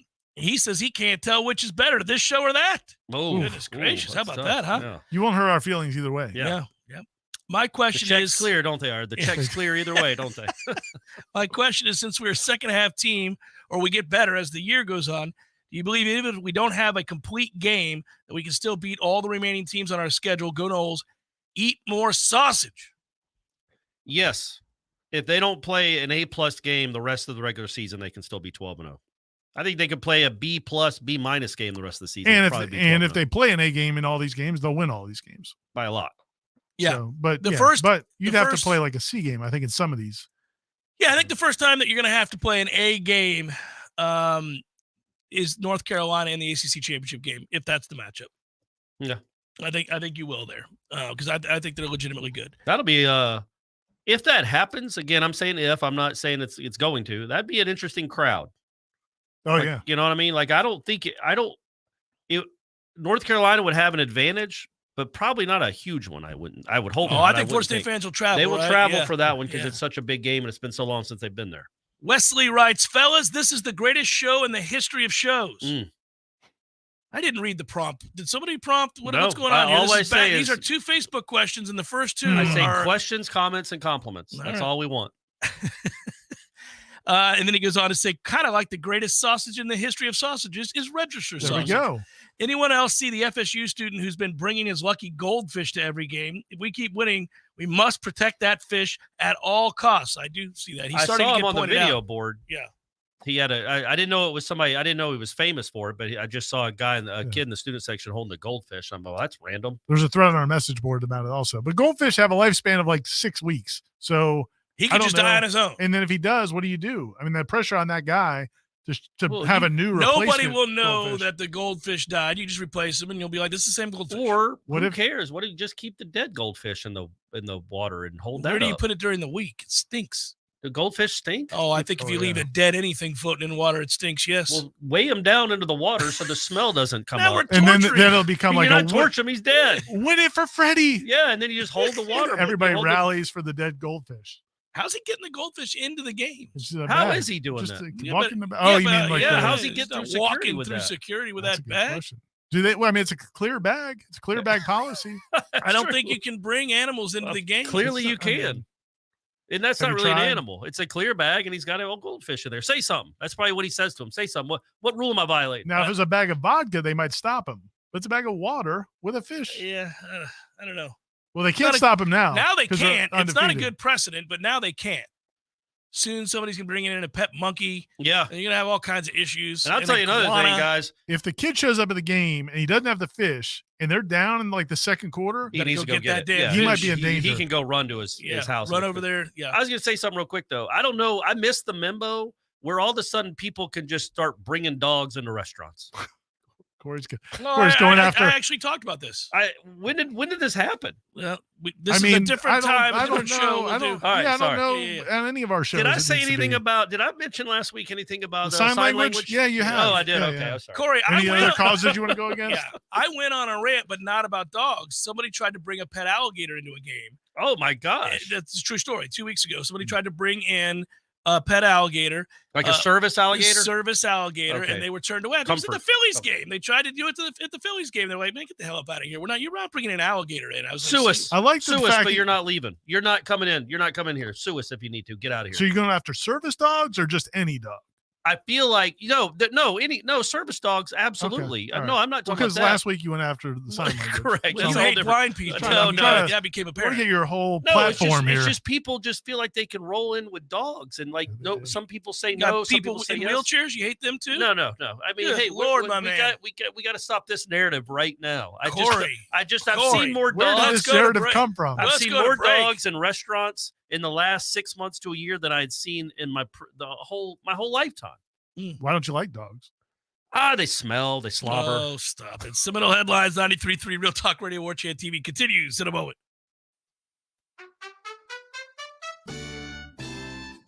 So everybody knows, Eddie, that you are a spectacular cook.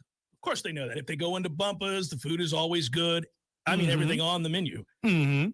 Everything at Gordo's is delicious. I always, of course, get the bungalow chungla, as I call it. The Bonko Lechong, Jeff. Is that what is the pork? The Bonko Lechong, Jeff. Okay, the bungalow chocolate. It's delicious. All these things, all the items, everything you do, a master cook. But, sir, I would ask you, what is a skill that you possess that you're particularly proud of that nobody would know and that you could share with us here? Growing hair, Jeff. Growing hair. You're an asshole. Gordo's, bringing the flavor and flair of Cuban food to Tallahassee since 1996. Someone who thought texting was a better idea than stopping for a traffic light slams into your rear bumper. Now your back is injured and you've got to be at work and rehab all without a car. I'm Jimmy Fasig at Fasig Brooks. We hear stories like this every day. You shouldn't pay for someone else's mistake. Call us at 850-777-7777 and we'll make sure you come back stronger.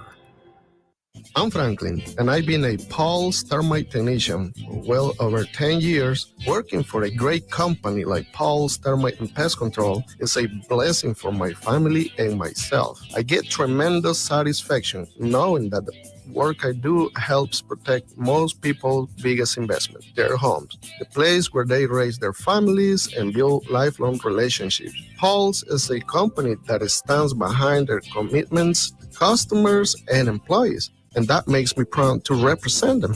I'm Jay. Having the privilege to work with people like Franklin and all of our employees is truly an honor. There is no doubt that the staff of Paul's Termite and Pest Control is the best in our industry. All of our people are local, and local really does mean something. We're North Floridians. Our kids go to school here. We shop here. We build relationships here, and we honor our commitments. To all of our customers, thanks for trusting us to protect your family, pets, and home. For the elimination of termites, any other pests, and a greener lawn too, call Paul's. We'll get them all.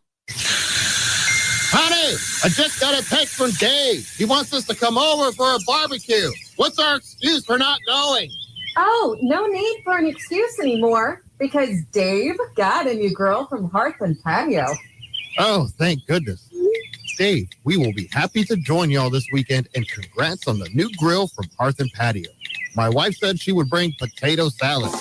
Hearth and Patio invites you to elevate your grilling game this year with one of their amazing grills from Fire Magic, Royal Master, or Blaze Grills. Call them today, 850-727-4282. That's 850-727-4282, or visit them online at hearthpatiotallahassee.com. Hearth and Patio, making barbecues great in the Sunshine State.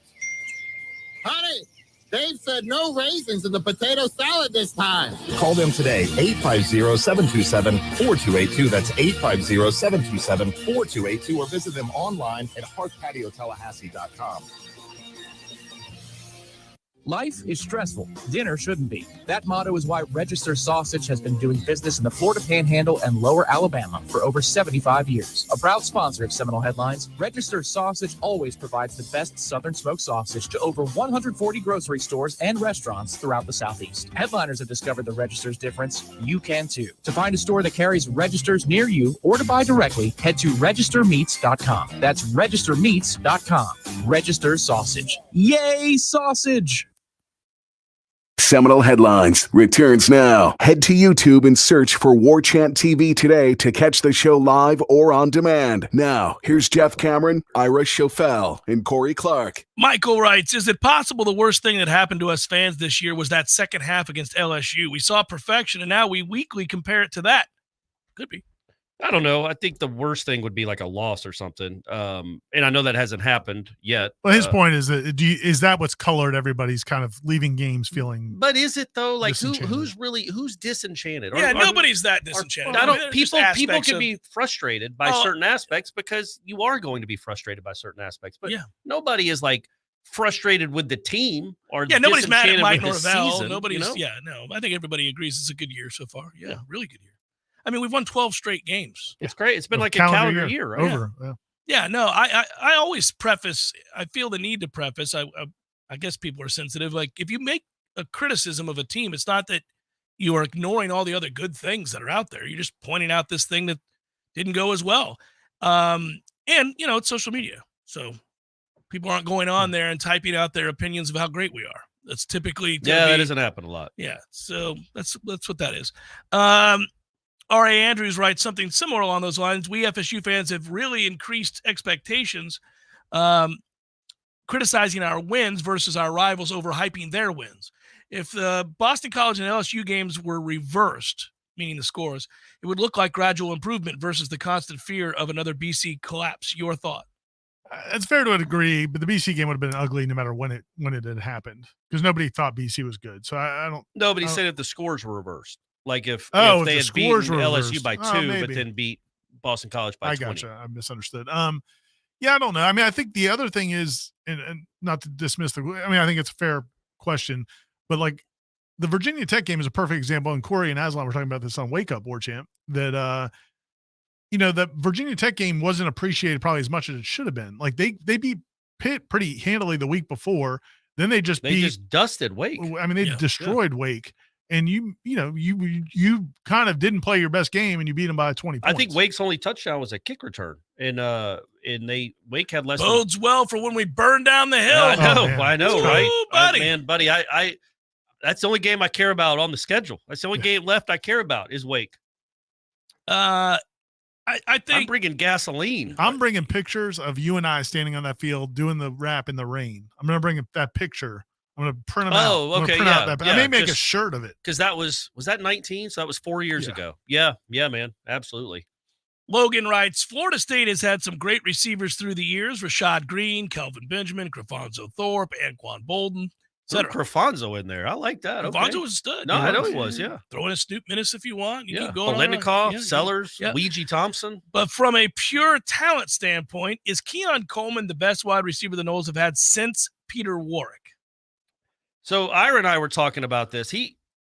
Because I think he's one of the most talented skill players Florida State's ever had, regardless of position. And I don't think it's close. It doesn't mean he's going to have that doesn't even make sense to say I don't think it's close. He's not going to have the legacy of these other guys because he's only going to be here for a year. But can you name a receiver that was more talented, more physical skills? Maybe Peter Warwick, but Peter Warwick wasn't his size. Yeah. And they're probably similar speed, but didn't have his leaping ability. I think Peter, before the injury, had better top end speed than Keon. Keon but Peter was never like a burner either. He wasn't Lavernius. But people weren't hawking. No, they weren't. They didn't hawk him down. And he wasn't 6'4". Right. I mean, he's a different kind of guy. And the thing, I guess what I would say, though, the thing about Keon, if you think about just like 2 or 3 plays, he's not going to have as many like play-to-play dynamic plays because he's a different kind of guy. Yeah. But that catch the other day and then the hurdle earlier this season. Yeah, those are all-time highlights. Athlete, yeah. Those are all-time crazy highlights. And then the punt return. Yeah, he's fun. He's not like an and one mixtape necessarily like Peter Warwick was, where he's got guys falling over. Which is what gets usually like with clips on social media that get people fired up is somebody breaking somebody's ankles and the guy falls down. And Peter did that better than any receiver Florida State's ever had and probably will ever have. Yeah. Nobody's ever going to do that. Peter was ridiculous. I mean, and we forget what a dynamic punt returner Peter was. I don't. So it's like that guy. I don't forget that at all. He was unbelievable. Yeah, Keon is freakish. And when you look at Keon Coleman, you're like, well, that's an NFL first-round wide receiver. I don't know that I've ever seen a catch like that. The way he kind of snatched it like a backhanded, it was like one-handed, right-handed alley-oop. It was like an alley-oop. I mean, that's what it looked like. He looked like he reached back. He caught it with one hand. The left hand never touched the ball. Yeah. He actually should have kept his feet and scored. Because he fumbled on the next play. So that was his. I mean, look, Keon, take the good. We'll criticize everything on the show. Don't fumble on the next play, buddy. I'm getting emotional typing this, but thank you, Corey Clark. This is from Sean. What you did securing stats on the video board for us common folk was truly impressive. Yeah. Who should we root for down the stretch to help guarantee a playoff berth in the undefeated scenario and one loss scenario? I'll take the first part first. You're welcome, Sean. It was my honor and it was my pleasure, and I'm here to serve.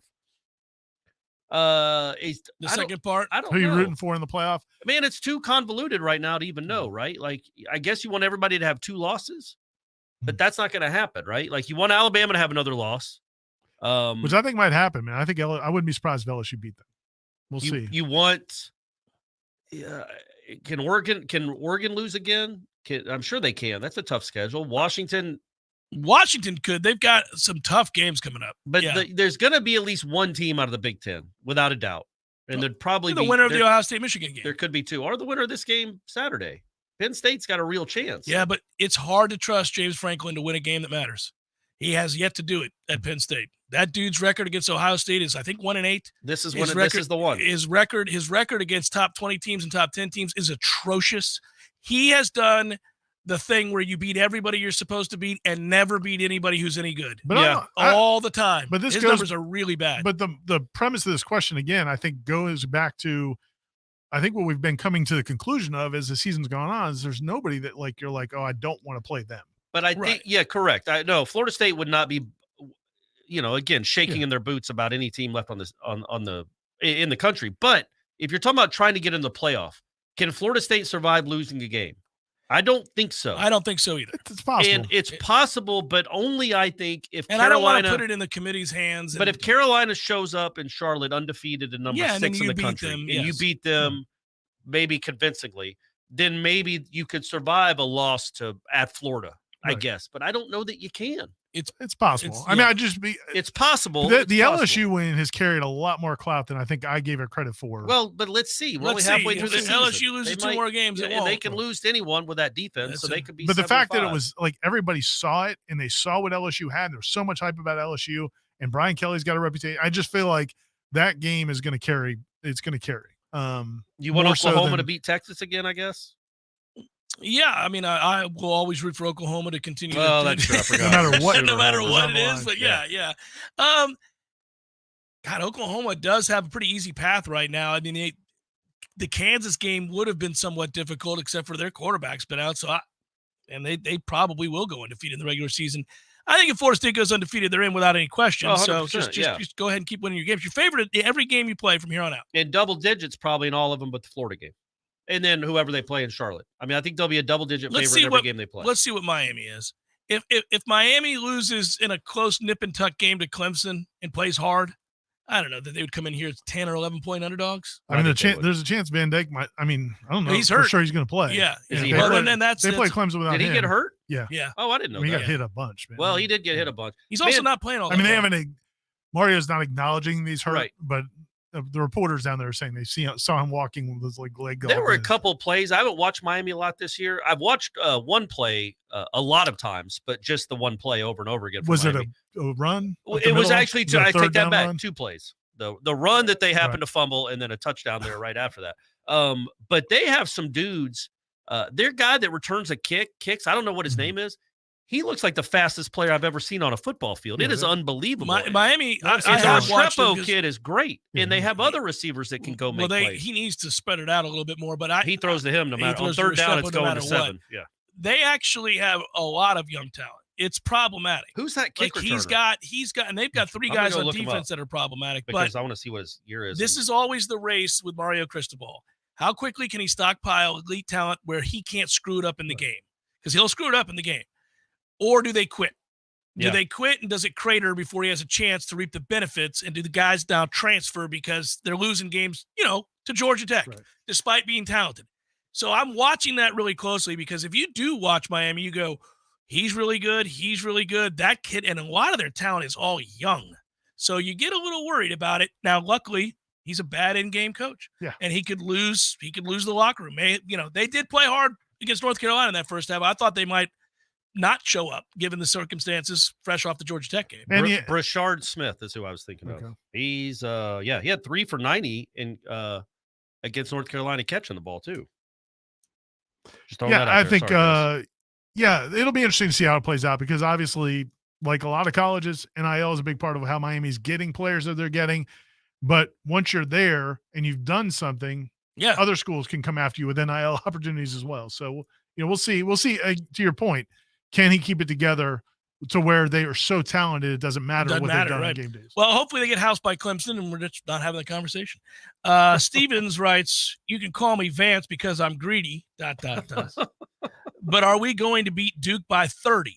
Oh, that's the tough ask, man. They haven't given up more than 21 all year, so I don't think you're going to beat them by 30. David wants to know if the combination of Fitzgerald and Mastromano is the greatest in Florida State history. I mean, it's up there. That's what people are saying. Mm-hmm. That's what people are saying. He saying. kind of made a joke, but he's pointing out that they're having been great incredible so years. They are. They are. Fitzgerald hasn't missed, knock on wood. And Damn it, man. Do you not know anything? Well, I'm not saying I it knew as you he's were going to do it. I knew he was going to do it. He's the biggest jinx. Notice the way that I Number just one. deftly moved aside and kept. He feels like since he knocked on wood. He has to do it. Ira wanted to write a story a couple of weeks ago on Fitzgerald, and I'm like, no chance are you writing a story. But I'm allowed to mention it on Tuesday as I knock on wood. You're not. But he, look, I'm going to go ahead and say it. He's going to miss this here at some point. Don't boo him. But Mastromano, in a game like this, or a game later in the year against Miami, against a real team, he flips the field. He's been weapon. awesome. And I'm waiting for him to take off on one. Combined, they've been Just really keep good. rolling to the right. So what was the best combo punter kicker Florida State's had? Ron Stark and Bill Capice in the early 80s. They beat Pittsburgh when Pittsburgh's number 3 in the country. Stark averaged like 51 So you're not yards going to a punt. say you're not going to say And Capice made 6 field you're goals. You're not going to combo our dear friend Case and Beatty and Aguayo. Aguayo and Beatty. Keith Cottrell. Oh, who was the place kicker? That's Sebastian? not Jano. Yes, Jano. That's the answer, by the Yeah, way. there you It's go. not. It's It's the not, but it's really Corey close. Clark. Corey Clark. Come on. Should have been the first thing That's you the said. It should have It been. was a You're right. layup. I'm sorry, You're right. Keith. So that's my bad. Keith, I apologize for Corey. Keith, notice who came strong with it, right? It was very easy because Jano was Jano. And I do want to say this. I don't like to gripe much, but I could have used seeing Mastromano's punting stats on Saturday on the video board, and they never showed them. They're showing you now. We're never putting up the punting stats. At one point, I'm like, what's old Alex averaging? And I never got to see. So whatever. What are the odds that Elko is Texas A&M's head coach next year? If he's smart, he'll take that job all day long. We were talking about that this morning. He should take it. If he gets that opportunity, man, there are so many coaches right now praying that Jimbo gets fired. You have everything you need there. I really do think it's Everything. Ron Stark and Bill Capice. I'm just throwing that out there. I don't think you're wrong, and I knew. No, but you're right. That's close because Keith had a good year. Really good. He didn't get to punt much. He's also a dear friend of ours and should have been your answer. He didn't get to punt much in 99. But yes, the odds that Jimbo gets fired, I think really right now is probably 50-50, right? Oh, I think it's above. I think he's done. Because and that's what I said last week.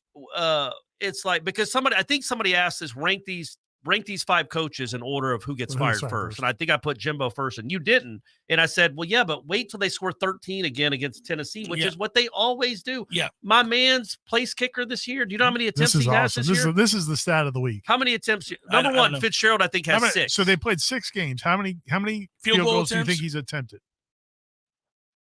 In 6 games. 14. 21. I think Ryan Fitzgerald has like 7. Unfortunately, Max Johnson hasn't played well either. So that hasn't Brad's helped, but kid who isn't does helping. play well? It doesn't matter if he has a quarterback playing well in that system. They always score 1 or 2 touchdowns. Let me say this. They've lost now 8 straight road games. Yeah. So if you're thinking about it from a Texas A&M booster standpoint, you've got a guy that you're paying gobs of money, obscene amounts of money. And probably treats you like crap. Not an easy guy to have a conversation with. And they've lost 8 straight road games. They don't score, and he's supposed to be an offensive guru. And they brought in Bobby Petrino to help him, and that hasn't done anything. And I got to apologize. It was 7 games. So you probably would have said 21. I might have. Yeah. I would have at least said probably 16, but still, my God, that's incredible. 21. I think the odds are actually to Brandon's question here. I actually think they're pretty good that Elko will be the next head coach at Texas A&M. Or Michigan State. Yeah, it would make sense. The I think I'd rather go to A&M because that roster's loaded. Well, and they've got facilities for days, and What you don't if- have to live in East Lansing. what if part of the negotiation Oh, you was are have to out live in Timbuktu, College Station. You do, but you'll be living in a mansion because they'll overpay you, and you get But you still have to rub elbows with those people. the doing cultists, doing the cultists, shoulder taps. That's what I was going to say. What if that was part of the negotiations? I've got We're getting rid of the Yale team. Absolutely. You absolutely could do that. I You think? Yes. It's ridiculous. Saban could demand that. I don't know if Mike Saban's the Elko only could one who demand could. I don't think You Mike can't could. convince me A&M fans of this generation like that at Oh, all I or think they appreciate love it. it. No, They I don't love think it.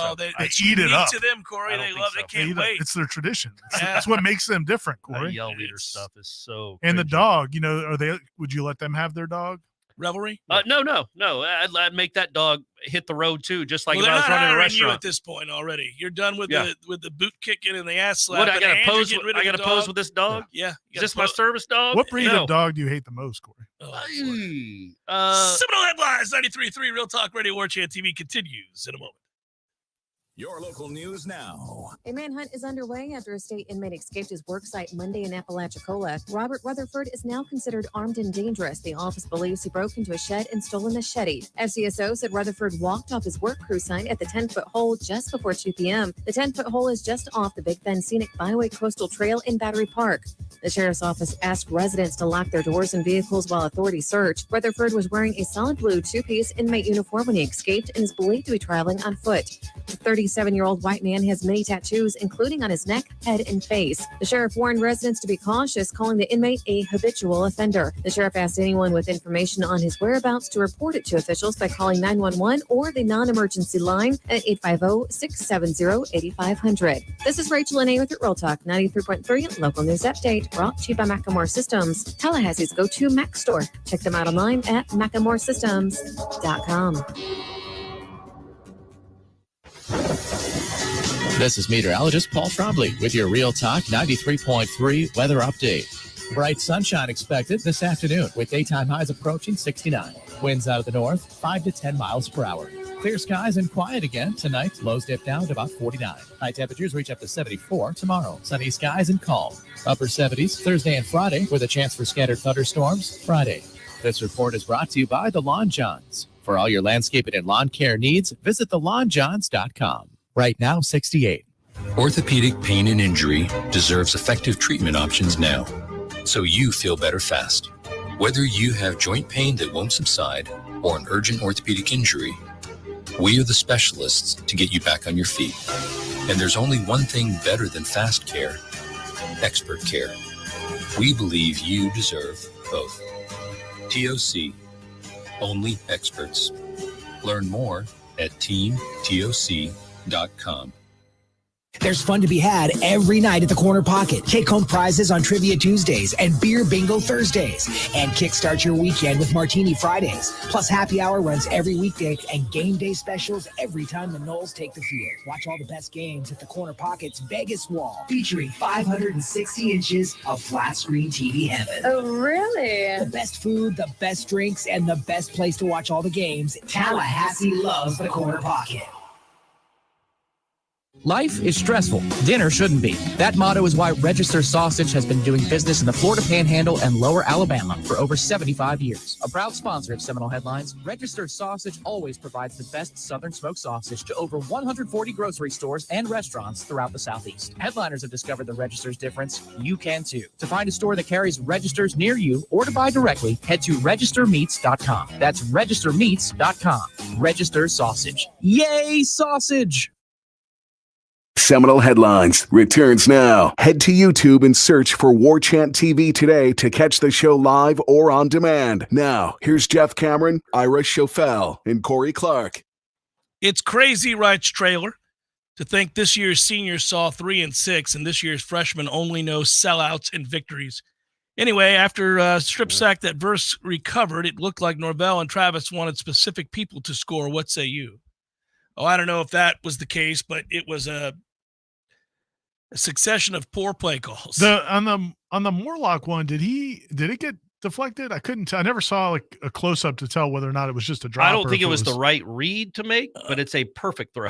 Yeah. I mean, it's literally, you couldn't have thrown it any better. It was very well but covered. he was not open. Yeah. No. So it was Now, the one thing that I think was it Norvell or Atkins? And again, you could get back to your point earlier that maybe they're, letting people know that it wasn't Jordan's fault, but that they said that because they've been so good in the red zone, Syracuse showed them some things that they were not expecting. Like Syracuse took away some things that they were not expecting, and then maybe that's kind of what led to it. I don't know. It was interesting to watch, when you watch the maturation of a coach, and Mike is still so young, it was just his birthday. He had a moment in my opinion, of immaturity there. He was so mad about the first 3 plays, he just decided to go for it on fourth down out of anger. With no rhyme or reason. Yeah, just did it out of anger. There's no reason to do that. No. None. 20-3 is a big deal. 17 points is a big deal. Yeah. It turns it into a 3-score game. Corey actually looked it up, the stats probabilities, if you're up 20-3 versus 24-3, and it's like 3% difference. Not even that. It's like 1.5%. I know what the counter argument was that Syracuse couldn't score a touchdown if they played 10 quarters.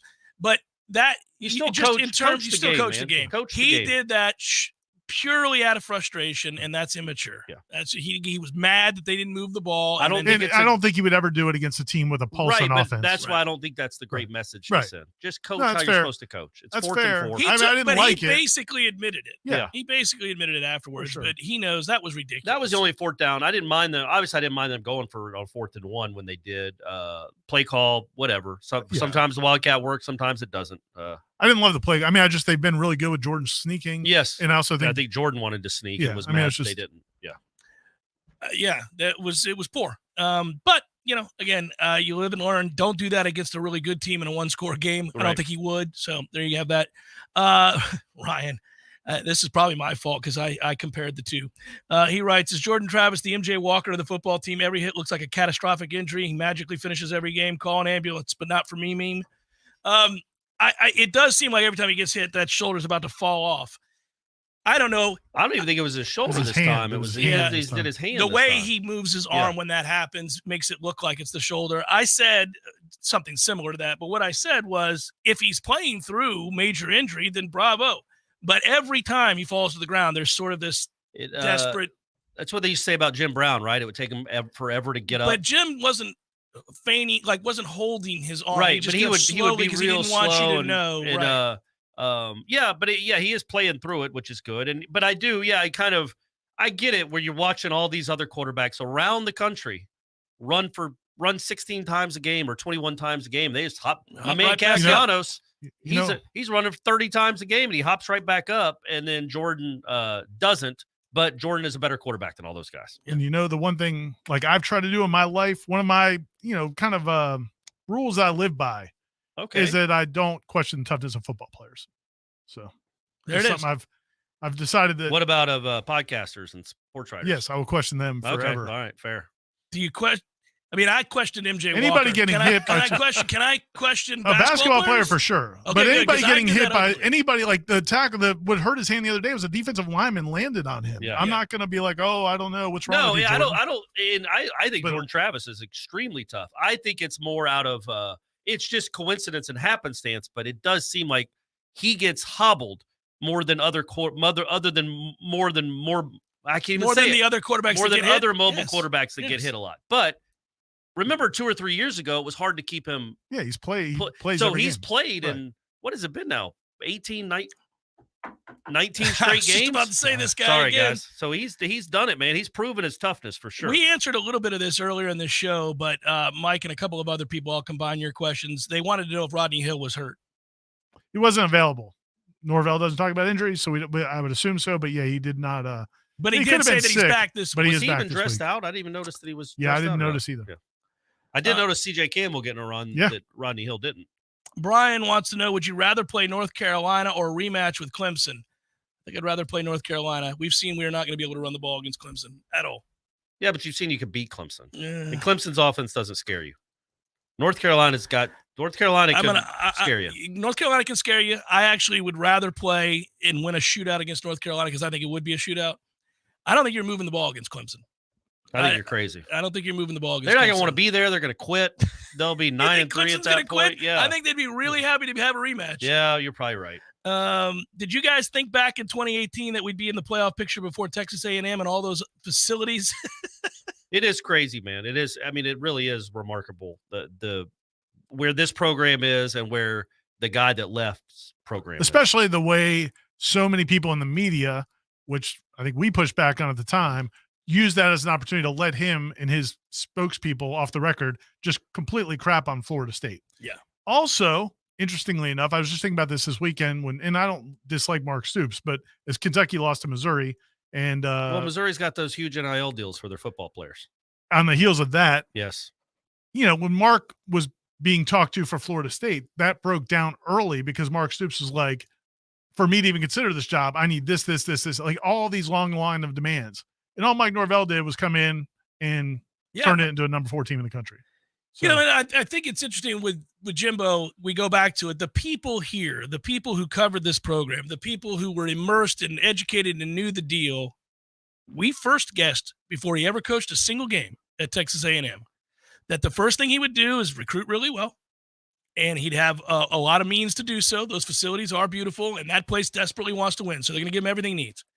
And that in a matter of a really short period of time, he would rub people the wrong way, and different staff members would leave. It's already happened. I mean, Elko's at Duke because he didn't want to be with – this is – you see this. I mean, it was very predictable what's happened. And the best part about it was that Florida State fans kind of knew too and told Texas A&M fans that. And A&M fans just said, oh, he's living rent-free in your head. Yeah. You guys are losers. Wait till you see this guy win championships. And now they have to be thinking to themselves, son of a bitch, the evidence was everywhere. They were right. They told us from the top of their lungs that the guy was a mess. And in 2020, that was his best season, I think, right? Was the COVID year? Well, of course. He had a great COVID year. Good for you, buddy. But I'm saying, I think that was Tucker his best had a great season. COVID year, too. It was also like they won that like 7 overtime game against LSU. Yeah. Like there were 2 or 3 games that could have gone the I other think way. that was the year before. But I still think that was his only 10-win season was 2020. I don't think he's had a 10-win season. That was a 9-win maybe season. 9-3, the 9-2. Yeah, it was his best year, though. Yeah. Meanwhile, Florida State was 3-6 and looked horrible, looked like a laughing stock. And it looked like, oh, man, Florida State was lucky to have Jimbo. Now they're stuck in this mud. Meanwhile, A&M's taking off. They're the best. But that was always the argument of somebody who's clueless. Right. Who doesn't look at context clues and other facts surrounding the position. But it was perpetrated by a lot of people in the national media that of course have big platforms. And it's also the thing you brought up about Stoops, which is so funny. It's like, buddy, okay, enjoy Kentucky then. Yeah. Like, enjoy it. Your ceiling is what you keep hitting your head on. He's made it. If he's smart, I would stay there forever. Sure. Well, he turned it down to get a $10 million 10-year deal, whatever it was, which is fine. Yeah, man, from a financial security standpoint, 100%. But you're never going to be You're a not national trying to win champion. championships never. if you want to be the head coach of Kentucky instead of Florida State. You don't care about championships. And the reason it's not just like I think it's the part about it that I think is sweet is that none of these coaches, Jimbo or Mark Stoops, and some of these other coaches who have not shown interest in the Florida State job is they don't appreciate what Florida State provides in terms of the talent base, in terms of what's available in this city, fan interest, support. I mean, there's so many things Jimbo never appreciated. Like never thought all he cared about was the power and the facilities and the money. He referenced Florida State fans as y'all. And he thought, but I think Jimbo thought he was the secret sauce. Right. And Florida State is the secret sauce. Right. That if you're a good coach, if you're a competent coach, you can win championships at Florida State. But we've already seen 2 coaches do. We have all now seen how good a coach Jimbo Fisher is. Is he elite? Not really. No. He won a championship at Florida State. He won 29 straight games at Florida State. And you see what Jimbo is. So that's the secret sauce, is what Florida State can do for you, not what you do for Florida State. Mike's done a good job of championing that, by the way. I agree. I think Mike Norvell appreciates it. He's one of the first ones. And, again, I just think it's like it might help whenever Mike Norvell does leave, if and when he leaves, he's going to leave at some point. Yeah. Whenever he leaves, that maybe it makes the job more attractive now because you've had several coaches now. It wasn't just Bobby Bowden. Yeah, right. Wasn't just Bobby and Jimbo. There's a lot of good things at Florida State. For Ira, Corey, I'm Jeff. Good job, Director Matthew. Be well, everybody. Until next time. Peace.